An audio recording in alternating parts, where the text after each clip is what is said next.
ಶ್ರೀಗುರುಭ್ಯೋ ನಮಃ ಹರಿ ಓಂ. ಶ್ರೀಗುರುಭ್ಯೋ ನಮಃ ಪರಮಗುರುಭ್ಯೋ ನಮಃ ಶ್ರೀಮದಾನಂದತೀರ್ಥಭಗವತ್ಪಾದಾಚಾರ್ಯಗುರುಭ್ಯೋ ನಮಃ.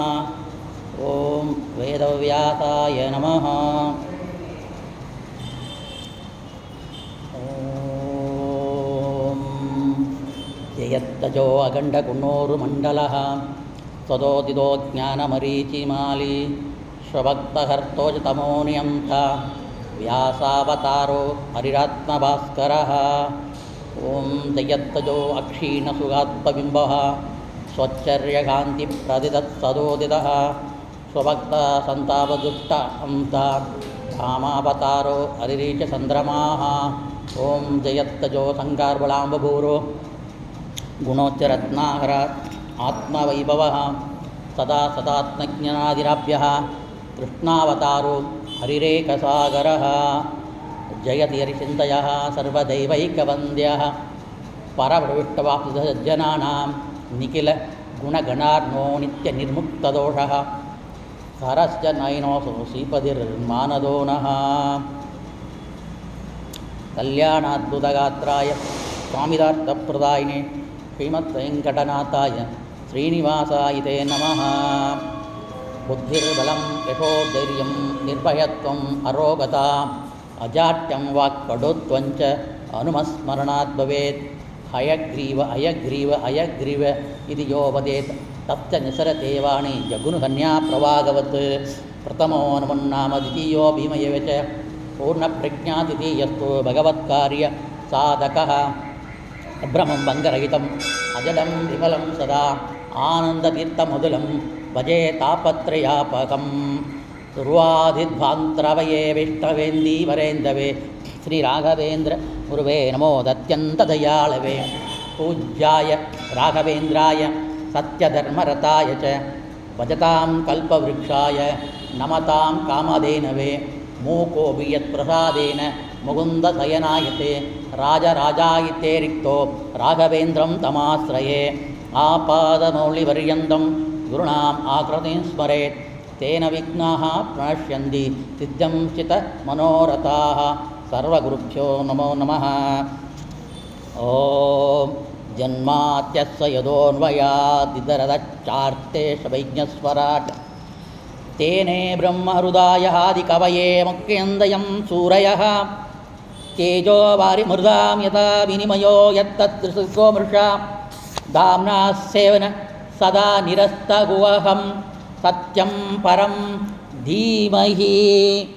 ಯಂ ಪ್ರವ್ರಜಂತಮನುಪೇತಮಪೇತಕೃತ್ಯಂ ದ್ವೈಪಾಯನೋ ವಿರಗಕಾತರ ಆಜುಹಾವ. ಪುತ್ರೇತಿ ತನ್ಮಯತಯಾ ನೇದುಸ್ಥಂ ಸರ್ವಭೂತ ಹೃದಯಂ ಮುನಿಮಾನತೋಸ್ಮಿ. ಸೃಷ್ಟಿಸ್ಥಿತ್ಯಪ್ಯಯ ನಿಯತದೃಶಿತಮೋ ಬಂಧಮೋಕ್ಷಾಚ್ಚ ಯಸ್ಮಾತ್ ಅತ್ತಶ್ರೀಬ್ರಹ್ಮರುದ್ರ ಪ್ರಭೃತಿಃ ಸುರನರತ್ ವೀಧಸತ್ಪ್ರಕಾತ್ಮಕಸ್ಯ ವಿಷ್ಣೋಃ ವ್ಯಸ್ತಾಃ ಸಮಸ್ತಾಃ ಸಕಲಗುಣನಿಧಿಃ ಸರ್ವದೋಷ ವ್ಯಪೇತಃ.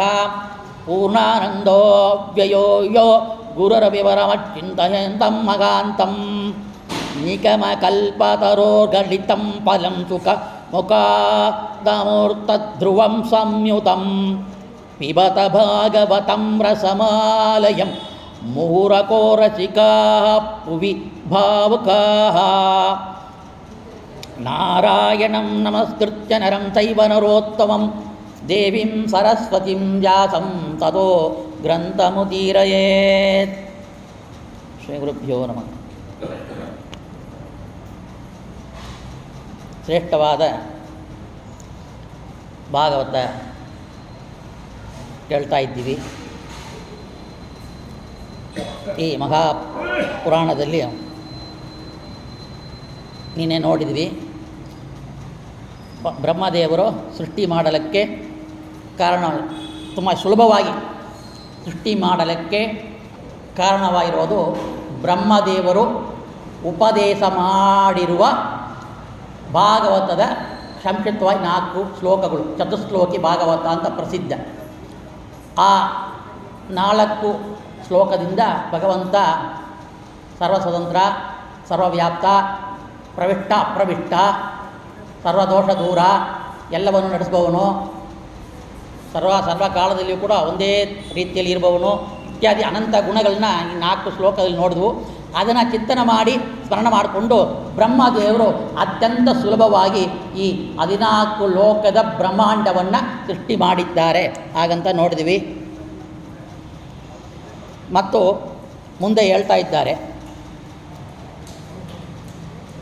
ಮೈತ್ರಿ ಕೇಳ್ತಾ ಇದ್ದಾರೆ, ಹರಿಯ ಉಪದೇಶದಂತೆ ಬ್ರಹ್ಮದೇವರು ದೇವಮಾನದ 100 ವರ್ಷ ಅಂತ ಹೇಳ್ತಾ ಇರಲ್ವಾ, ಅದ್ರ ಬಗ್ಗೆ ಹೇಳಬೇಕು.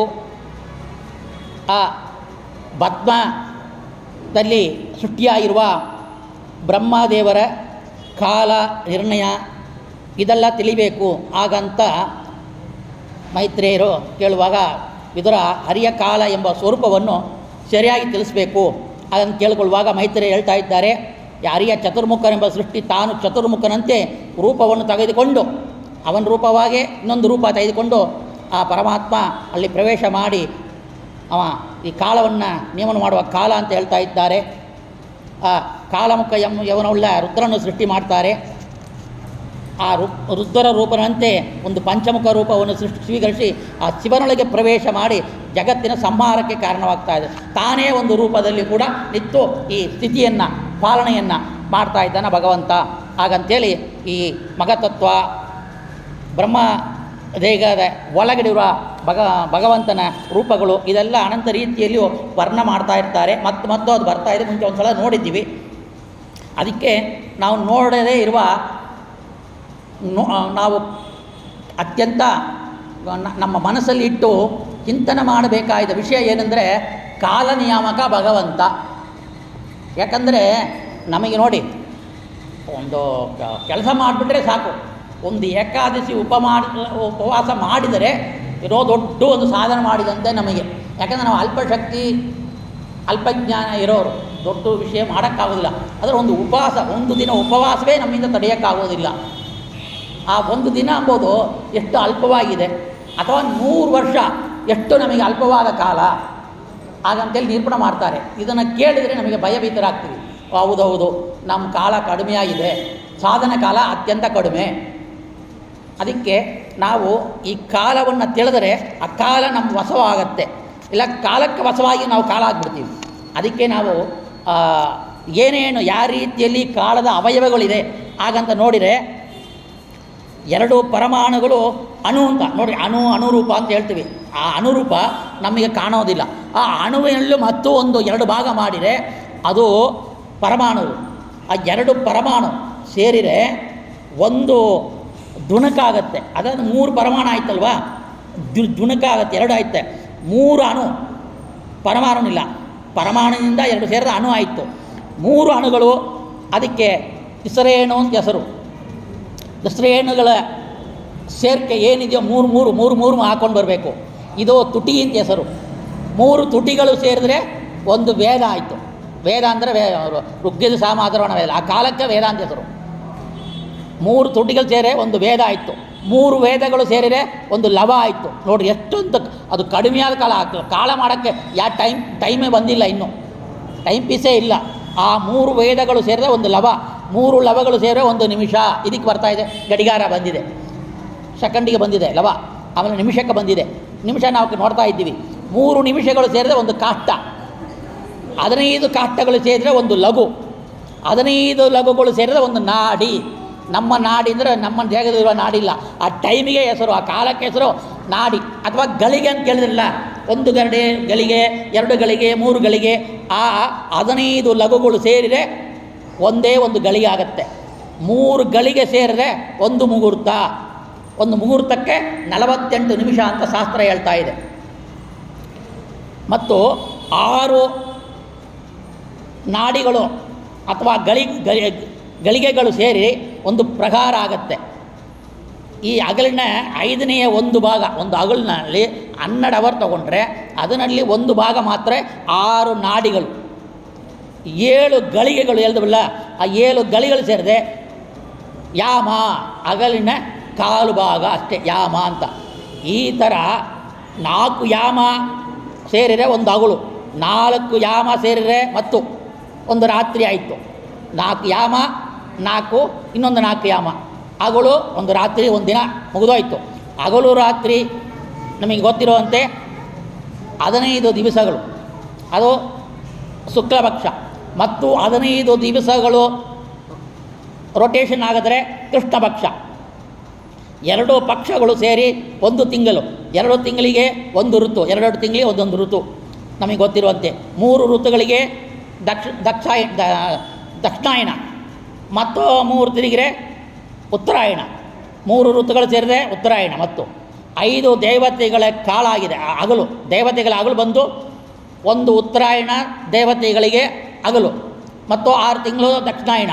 ಅದು ದೇವಮಾನದಲ್ಲಿ ದೇವತೆಗಳಿಗೆ ಒಂದು ರಾತ್ರಿ. ಈ ಥರ ಒಂದು ಪುರುಷ ಮಾನವನ ಪರಮಾವಧಿ ಆಯುಷು ಬರೀ 100 ವರ್ಷಗಳು ಮಾತ್ರ ನಮಗೆ ಮುಗಿದೋಗುತ್ತೆ. ಈ ಹರಿಯೇ ಗ್ರಹ, ಈ ನವಗ್ರಹ ಏನಿದೆಯೋ ಅದೆಲ್ಲ ಎತ್ಕೊಂಡು ಕಾಲ ಪರಿವರ್ತಕನಾಗಿದ್ದಾನ. ಕ್ಷಣ ಲವನಾದಿಗಳು ನಾಮಗಳನ್ನು ಉಳ್ಳವನು. ಸಂವತ್ಸರ ನಾಮಕ ಮತ್ತು 12 ಸಂಕ್ರಮಣ ವಿಕ್ರಮಣಗಳು ನಾಮ ಉಳ್ಳವನಾಗಿ ಸಂಕ್ರಮಣ, ಸಂವತ್ಸರ, ಈ ನಿಮಿಷ, ಗಳಿಗೆ, ಗಡಿ, ನಾಡಿ, ಅಯನಗಳು, ಯಮ, ನಿಯಮ ಎಲ್ಲವೂ ಕೂಡ ಒಂದು ಕ್ಷಣದಲ್ಲಿ ನಾವು ನೋಡಿದ್ವು. ಎಷ್ಟೋ ದುಣಿತ, ಅದಕ್ಕಿಂತ ಕಡಿಮೆ ಪರಮಾಣು ಕಾಲ. ಆ ರೀತಿಯಲ್ಲಿ ಒಂದು ಪರಮಾಣು ಕಾಲ ಕೂಡ ಬೇರೆ ಯಾರು ನಿಯಾಮಕರು ಇಲ್ಲವೇ ಇಲ್ಲ. ಯಾಕೆ ಹೇಳ್ತಾರೆ? ಪರಮಾತ್ಮ ಒಬ್ಬನೇ ಇಷ್ಟು ಕಾಲಕ್ಕೂ ಕೂಡ ನಿಯಾಮಕ. ಅದಕ್ಕೆ ಅವನಿಗೆ ಎದ್ದ ಕೂಡಲೇ ಕಾಲ ನಿಯಾಮಕ. ಏನು ಸರ್ವಕಾಲ ನಿಯಾಮಕ. ಪ್ರಾತ ಸಂಕಲ್ಪ ಗದ್ದದಲ್ಲಿ ಎಲ್ಲ ಸರ್ವಕಾಲ ನಿಯಾಮಕ, ಸರ್ವದ ಸ್ವಂತ, ಸರ್ವದೌಢ ದೂರ, ಸರ್ವಗುಣ ಪರಿಪೂರ್ಣ, ಸರ್ವಕರ್ಮ ಪ್ರೇರಕ, ಸರ್ವಕರ್ಮ ನಿವರ್ತಕ ಅಂತ ಒಂದು 20 ಸರ್ವ ಸೇರಿಸ್ಕೊಂಡು ಭಗವಂತ ಗುಣವನ್ನು ನಮ್ಮ ರಾಯರು ಕೊಟ್ಟಿದ್ದಾರೆ ಸರ್ವಸರ್ವನ ಗದ್ಯದಲ್ಲಿ. ಅಲ್ಲಿ ಮುಖ್ಯವಾದದ್ದು ಸರ್ವಕಾಲ ನಿಯಾಮಕ. ಅವತ್ತು ಎದ್ದ ಕೂಡಲೇ ನಾವು ಸರ್ವಕಾಲ ನಿಯಾಮಕವನ್ನು ಚಿಂತನೆ ಮಾಡಬೇಕು. ಆ ರೀತಿಯಲ್ಲಿದೆ. ಆ ರೀತಿಯಲ್ಲಿ ಪರಿವತ್ಸರ ಅಂತ ಅವನಿಗೆ ಹೆಸರು. ಮತ್ತು ಇಡಾವತ್ಸರ 12 ಬಾರಿ 27 ನಕ್ಷತ್ರಗಳು ತಿರುಗುವ ಕಾಲಕ್ಕೆ ಒಂದು ಇಡಾವತ್ಸರ ಅಂತ ಹೆಸರು. ಇದಕ್ಕೆ ಹರಿಯೇ ಬಂದು ನಿಯಾಮಕ. ಅದೇ ನಾಮ ಉಳ್ಳವನಾಗಿರ್ತಾನೆ. ಏನೇ ನಕ್ಷತ್ರ ಇದೆಯೋ ಆ ನಕ್ಷತ್ರ ನಾಮಗಳು ಅವನೇ. ಅವತ್ತು ಸ್ನಾನ ಮಾಡ್ತೀವಿ, ಸಂಧಾನ ಮಾಡ್ತೀವಿ, ಪಂಚಾಂಗ ನೋಡಿಲ್ಲ, ವಿಷ್ಣು ನಕ್ಷತ್ರ, ವಿಷ್ಣು ಯೋಗೆ, ವಿಷ್ಣು ಗಣನೆ ಬಿಡ್ತೀವಿ. ಯಾಕೆ? ಅದು ಕಾಲಕ್ಕೆ ನಿಯಾಮಕ. ಅದು ಅಷ್ಟು ಹೇಳಿದ್ರೂ ಸಾಕು. ಶುಭ ಯೋಗ, ಶುಭಕರಣ ಅಂತೀವಿ. ಅದಕ್ಕಿಂತ ವಿಷ್ಣು ಯೋಗ, ವಿಷ್ಣು ಕರಣ ಹಾಗಂತ ಹೇಳಿದ್ರೆ ಸರ್ವಕಾಲ ನಿಯಾಮಕ ಆಗ್ತಾನೆ ಅಂತ ಒಂದು ಚಿಂತನೆ ನಮಗೆ. ಆದರೆ ನಾವು ಪಂಚಾಂಗ ನಿತ್ಯ ನೋಡಿ ಅದನ್ನು ಎಲ್ಲವನ್ನೂ ಹೇಳಬೇಕು. ಪಂಚವನ್ನು ನಾವು 5 ಕಾಲವನ್ನು ಹೇಳಬೇಕು. ಅನುವತ್ಸರ 30 ತಿಥಿಗಳು 12 ಬಾರಿ ತಿರುಗುವ ಕಾಲ. 27 ನಕ್ಷತ್ರಕ್ಕೂ ಒಂದು ತಿಂಗಳು ಅಂತ ಲೆಕ್ಕ ಇದೆ. ಸೂರ್ಯಮಾನ, ಸೌರಮಾನ ಒಂದೊಂದು ಕಡೆ ಒಂದೊಂದು ರೀತಿ ಹೇಳ್ತಾರೆ. ಈ ಲೆಕ್ಕ ಇಟ್ಕೊಂಡೆ ಬೇರೆ ಬೇರೆ ಕಾಲಕ್ರಮದಲ್ಲಿ ಮನ್ವಂತರಲ್ಲಿ ಕೂಡ ಬೇರೆ ಬೇರೆ ಪರಮಾತ್ಮನ ಅವತಾರ ಆಯೋದನ್ನು ಕೂಡ ಬೇರೆ ಬೇರೆ ರೀತಿಯಲ್ಲಿ ನಾವು ಲೆಕ್ಕ ಮಾಡಬೇಕು. 360 ದಿನಗಳಾದ ಕಾಲ ಹರಿಯ ತನ್ಯಾಮಕ, ತನ್ನಾಮಕ ಎಲ್ಲವೂ ಸೇರಿಸ್ಬೇಕು. ಒಂದೊಂದು ಕೂಡ ತನ್ಯಾಮಕ, ತನ್ನಾಮಕ, ತನ್ಯಾಮಕ, ತನ್ನಾಮಕ. ಆ ನಾಮವಾಗಿದ್ದಾನ, ಆ ಕಾಲ ನಿಯಾಮಕನಾಗಿದ್ದಾನ. 360 ದಿನಗಳ ಕಾಲ ಹರಿಯ ತನ್ಯಾಮಕ. ಇಲ್ಲಿ ಹರಿಯು ಹೀಗೆ ತಿರುಗೋದ್ರಿಂದ ಸಂಧ್ಯಾದಿ ಕಾಲಗಳು, ಯಜ್ಞ ಕಾಲಗಳು, ಕಿರಿಯರ ವಯಸ್ಸು ಗೊತ್ತಾಗುತ್ತದೆ. ಕೃತಾಯುಗದ ದೇವಮಾನದ 4000 ವರ್ಷಗಳು. ಕೃತಾಯುಗ ಸತ್ಯಯುಗ 4000 ವರ್ಷಗಳು ದೇವಮಾನದಲ್ಲಿ. ಆದರೆ ನಮಗೆ ಸುಲಭವಾಗಿ ದೇವಮಾನ ಗೊತ್ತಿದೆ. ಆ ದೇವಮಾನ ಗೊತ್ತಿಲ್ಲದವರಿಗೆ ಸುಲಭವಾಗಿ ಹೇಳಬೇಕಾಗಿದ್ದರೆ ಇವಾಗ ನಡೀತಾ ಇರೋದು ಕಲಿಯುಗ. ಈ ಕಲಿಯುಗದ ಕಾಲಮಾನ 4,32,000 ವರ್ಷಗಳು. ಅದಕ್ಕೆ ಮುಂಚಿತವಾಗಿ ಹೋಗಿರುವ ಯುಗ ದ್ವಾಪರ ಯುಗ. ಅದು 2 ಪಟ್ಟು ಕಲಿಯುಗಕ್ಕೆ ಎಷ್ಟಿದೆಯೋ ಅಷ್ಟು ಪಟ್ಟು. ಅದಾಗಿ ನಾವು 4,8,64,000 ವರ್ಷಗಳಾಗತ್ತೆ. ಈ 4,32,000 3 ಪಟ್ಟು ಆದರೆ ಅದು 1,29,600 12,09,600 ಆಗುತ್ತೆ. 12,09,600 ವರ್ಷಗಳಾಗುತ್ತೆ. ಇದು ತ್ರೇತಾಯುಗ. ಸತ್ಯಯುಗ ಅಥವಾ ಕೃತಾಯುಗದಲ್ಲಿ ಒಟ್ಟು 4 ಪಟ್ಟು ಹಾಕ್ಕೊಂಡ್ರೆ 4,32,000, ಅದರಲ್ಲಿ 4 ಸಲ ಹಾಕ್ಕೊಂಡ್ರೆ 1,72,17,28,000 ವರ್ಷಗಳು, 17,28,000 ವರ್ಷಗಳೇ ಆಗತ್ತೆ. ಈ ರೀತಿಯಲ್ಲಿ ಇದು ಸತ್ಯಯುಗ, ತ್ರೇತಾಯುಗ, ದ್ವಾಪರಾಯುಗ, ಕಲಿಯುಗ ಇಷ್ಟು ಮಾತ್ರಕ್ಕೆ ಇಷ್ಟಾಯಿತು. ಇದು ಒಟ್ಟು ಕೂಡಿಸಿದರೆ ಇದನ್ನು 1,000 ಸಲ ತಿರುಗಬೇಕು. ಕೃತಾಯುಗ, ತ್ರೇತಾಯುಗ, ದ್ವಾಪರಾಯುಗ, ಕಲಿಯುಗ. ಈ 17,28,000 ವರ್ಷಗಳನ್ನ 1,000 ಸಲ ಹಾಕ್ಕೊಂಡ್ರೆ ಸುಮಾರು 17,28,00,000 ವರ್ಷಗಳ ಮೇಲಾಗತ್ತೆ. ಈ 17,28,00,000 ವರ್ಷಗಳು ಸುಮಾರಾಗಿ ನಾವು ಲೆಕ್ಕ ಹಾಕಿದ್ದೀನಿ, ಸರಿಯಾಗಿ ಲೆಕ್ಕ ಹಾಕ್ಕೊಳ್ಬೇಕಾರೆ 17,28,00,000 ವರ್ಷಗಳು ಬ್ರಹ್ಮದೇವರಿಗೆ ಒಂದು ಹಗಲು, ಡೇ, ನೈಟು ಮತ್ತು ಅಷ್ಟು ಹಾಕ್ಕೊಬೇಕು. 17,28,00,000 ವರ್ಷಗಳು ಹಾಕ್ಕೊಂಡ್ರೆ ಒಂದು ರಾತ್ರಿ. ಇದು ಒಂದು ದಿನ ಆಯಿತು, ಒಂದು ರಾತ್ರಿ ಆಯಿತು. ಆ ರೀತಿಯಲ್ಲಿ 1 ವರ್ಷ ಲೆಕ್ಕ ಹಾಕ್ಕೊಂಡ್ರೆ ಅದು ಕಂಪ್ಯೂಟರ್ ಬರ್ತಾ ಏನೋ ಗೊತ್ತಿಲ್ಲ ನೋಡಿ, ಅಷ್ಟು ಕೋಟಿ ವರ್ಷಗಳು ದೇವಮಾನ ಅಥವಾ ಇದು ಮನುಷ್ಯಮಾನ. ಇಷ್ಟು ಕಾಲ ಬ್ರಹ್ಮದೇವರಿಗೆ ಒಂದು ಹಗಲು ಒಂದು ರಾತ್ರಿ ರೀತಿಯಲ್ಲಿ 360 ವರ್ಷಗಳು ಹಾಕ್ಕೊಂಡ್ರೆ ಅದು 1 ವರ್ಷ ಅವರಿಗೆ. ಈ ರೀತಿಯಲ್ಲಿ 100 ಹಾಕ್ಕೊಂಡ್ರೆ ಆ 100 ಎಷ್ಟು ಕೋಟಿ ವರ್ಷಗಳು ಬರುತ್ತೋ ಅಷ್ಟು ಕೋಟಿ ವರ್ಷಗಳು ಬ್ರಹ್ಮದೇವರ ಆಯುಷ್ಮಾನ ಮುಗಿದೋಗುತ್ತೆ. ಅವರಿಗೂ ಆಯುಷ್ ಮುಗಿಯುತ್ತೆ ಅಂತ ಶಾಸ್ತ್ರ ಹೇಳುತ್ತೆ.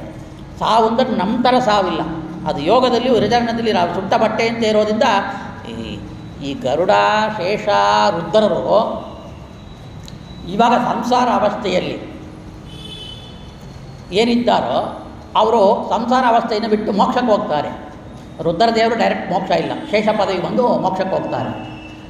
ಈ ಗರುಡ ಶೇಷರು ಮುಕ್ತಿಯಲ್ಲಿ ಎಷ್ಟು ಆನಂದವನ್ನು ಅನುಭವಿಸ್ತಾ ಇದ್ದಾರೋ ಅದಕ್ಕಿಂತ ಅನಂತಪಟ್ಟು ಆನಂದ ಬ್ರಹ್ಮಪಟ್ಟ ವಾಯುಪಟ್ಟದಲ್ಲಿರೋರೇ ಅನುಭವಿಸ್ತಾರೆ, ಜಿಗ್ನಿಸ್ತವ್ರು.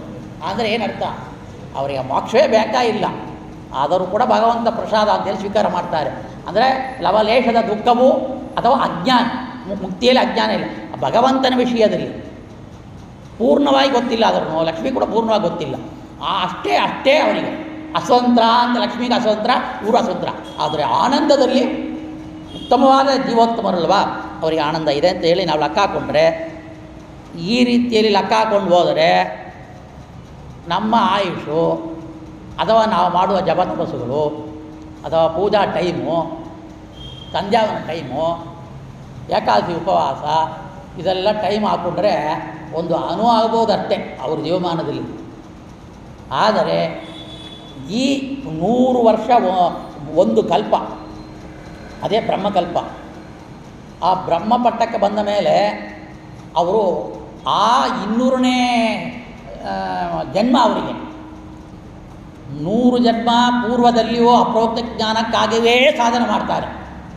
ನೋಡಿ ಎಷ್ಟು ಸಾಧನೆ ಅವ್ರದ್ದು.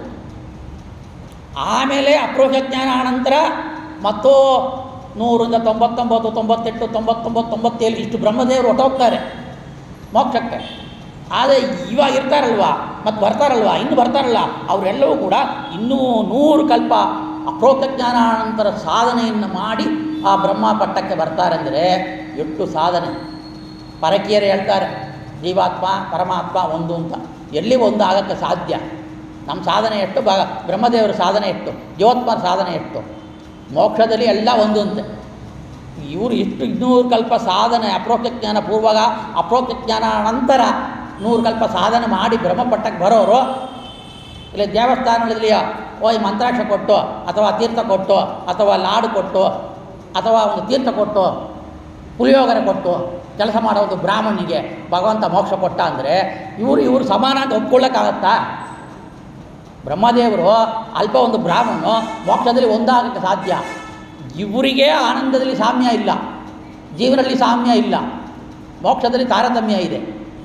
ಆಗಿರುವಾಗ ಮೋಕ್ಷದಲ್ಲಿ ನಿರಂಜನಂ ಪರಮಂ ಸಾಮ್ಯಂ ಅಂತ ಹೇಳಿ ಇಷ್ಟಾದ್ವೈತಿಗಳು ಹೇಳ್ತಾರೆ. ಏನೋ ಪರಮಾತ್ಮನ ಅಷ್ಟೇ ಆನಂದ ಅಂತ. ಅಂದರೆ ಪರಮಾತ್ಮನ ಅಷ್ಟೇ ಆನಂದ ಅಂದರೆ ಲಕ್ಷ್ಮೀಪತಿತ್ವ ಇದೆಯಾ? ಇಲ್ಲ ಇಲ್ಲ ಬಾಯಿ ಬೀಳ್ತಾರೆ. ಸರಿ, ಲಕ್ಷ್ಮೀಪತಿತ್ವ ಸೃಷ್ಟ್ಯಾದಿ ಕರ್ಮ ಬಿಟ್ಟು ಅವ ಸೃಷ್ಟ್ಯಾದಿ ಕರ್ಮವೇ ಆನಂದಕ್ಕಾಗಿ ಮಾಡೋದು. ಶುಭವಾಗ ಆನಂದಕ್ಕಾಗಿ ಮಾಡೋದಿಲ್ಲ, ಆನಂದ ಇರೋದಿಂದಲೇ ಮಾಡೋದವ ಸುಲಭವಾಗಿ. ಆ ಹೊಸ್ತಾಗಿ ಆನಂದವೇ ಅವನಿಗಿಲ್ಲ. ಅಷ್ಟೇ ಆನಂದ ಇವರಿಗಿದ್ದರೆ ಅದಕ್ಕೆ ಮುಂಚೆ ಕಷ್ಟ ಬಿದ್ದು ಮೋಕ್ಷಕ್ಕೆ ಹೋದವರು ಬ್ರಹ್ಮದೇವರು, ಕಷ್ಟ ಇಲ್ಲಾಗಿ ಅಲ್ಪ ಕಷ್ಟ ಬಿದ್ದು ಮಾಡಿದ ಒಂದು ಮನುಷ್ಯೋತ್ತಮ, ಅಥವಾ ಕಿಡಬರ ಬಳ್ಳಿಗಳು, ಅಥವಾ ಕುಂಟೆ ಒದರೆ ಆನೆ ಜೊತೆಗೆ ಏನು ಬೇಕಾದ್ರೆ ಎಲ್ಲವಿದೆ ಅಲ್ಲಿ. 80 ಲಕ್ಷ ಯೋನಿಗಳ ಜೀವರಾಶಿ ಮೋಕ್ಷದಲ್ಲಿದೆ. ಅವರಿಗೂ ಒಂದೇ ತರಹದ ಆನಂದ ಹಾಗಂತೇಳಿ ಒಪ್ಕೊಳ್ಳೋಕ್ಕಾಗತ್ತಾ? ಅದಕ್ಕೆ ನಮ್ಮ ಸಿದ್ಧಾಂತ ಮೋಕ್ಷದಲ್ಲಿಯೂ ತಾರತಮ್ಯ ಕೂಡ ಅದು ನಿತ್ಯವಾಗಿದೆ, ಅದು ನಿರಂತರವಾಗಿದೆ ಹಾಗಂತ ಹೇಳ್ತಾ ಇದ್ವಿ. ಇದನ್ನೆಲ್ಲ ನೋಡಿದರೆ ನಾವು ಸಂಕಲ್ಪದಲ್ಲಿ ಹೇಳ್ತೀವಿ ಶುಭ ಶ್ರವಣ ಮರ್ತೆ ಆತ್ಯ ಬ್ರಹ್ಮಣಾದಿತ್ಯ ಪ್ರಾಪ್ತಿ ವಯಸ್ಸು ಸಂಕಲ್ಪ ಮನ್ವಂತರ ಅಷ್ಟಾಬ್ದಿ ಕಲಿಯುಗೆ. ಆ ಕಲಿಯುಗದಲ್ಲಿಯೋ ಆ ಕಾಲದಲ್ಲಿಯೋ ನಾವು ಇರುವ ಕ್ಷೇತ್ರ ಬೆಂಗಳೂರಲ್ಲಿಯೋ ಅದರಲ್ಲಿ ನಮ್ಮ ಮನೆಯಲ್ಲಿಯೋ ಈಗ ಹೋಗ್ತಾ ಹೋಗ್ತಾ ಹೋಗ್ತಾ ನಮ್ಮ ದೇಹ ನಮ್ಮ ಪರಮಾಣು ಬಿಂಬರೂಪಿ ಭಗವಂತ ನಮ್ಮ ಅನುರೂಪ, ನಾವು ಪರಮಾಣು ರೂಪ ಭಗವಂತ ಇದ್ದಾನ ಆಗ ಹೇಳುವಾಗ ಸ್ವಾಮಿ ಅದೆಲ್ಲ ಯೋಚನೆ ಮಾಡಿದರೆ ನಾನು ಮಾಡುವ ಕರ್ಮಗಳು ಅತ್ಯಂತ ದೋಷ ತುಂಬಿರೋದು ಬೇರೆ, ಎಲ್ಲ ಅಪಶಬ್ದಗಳು.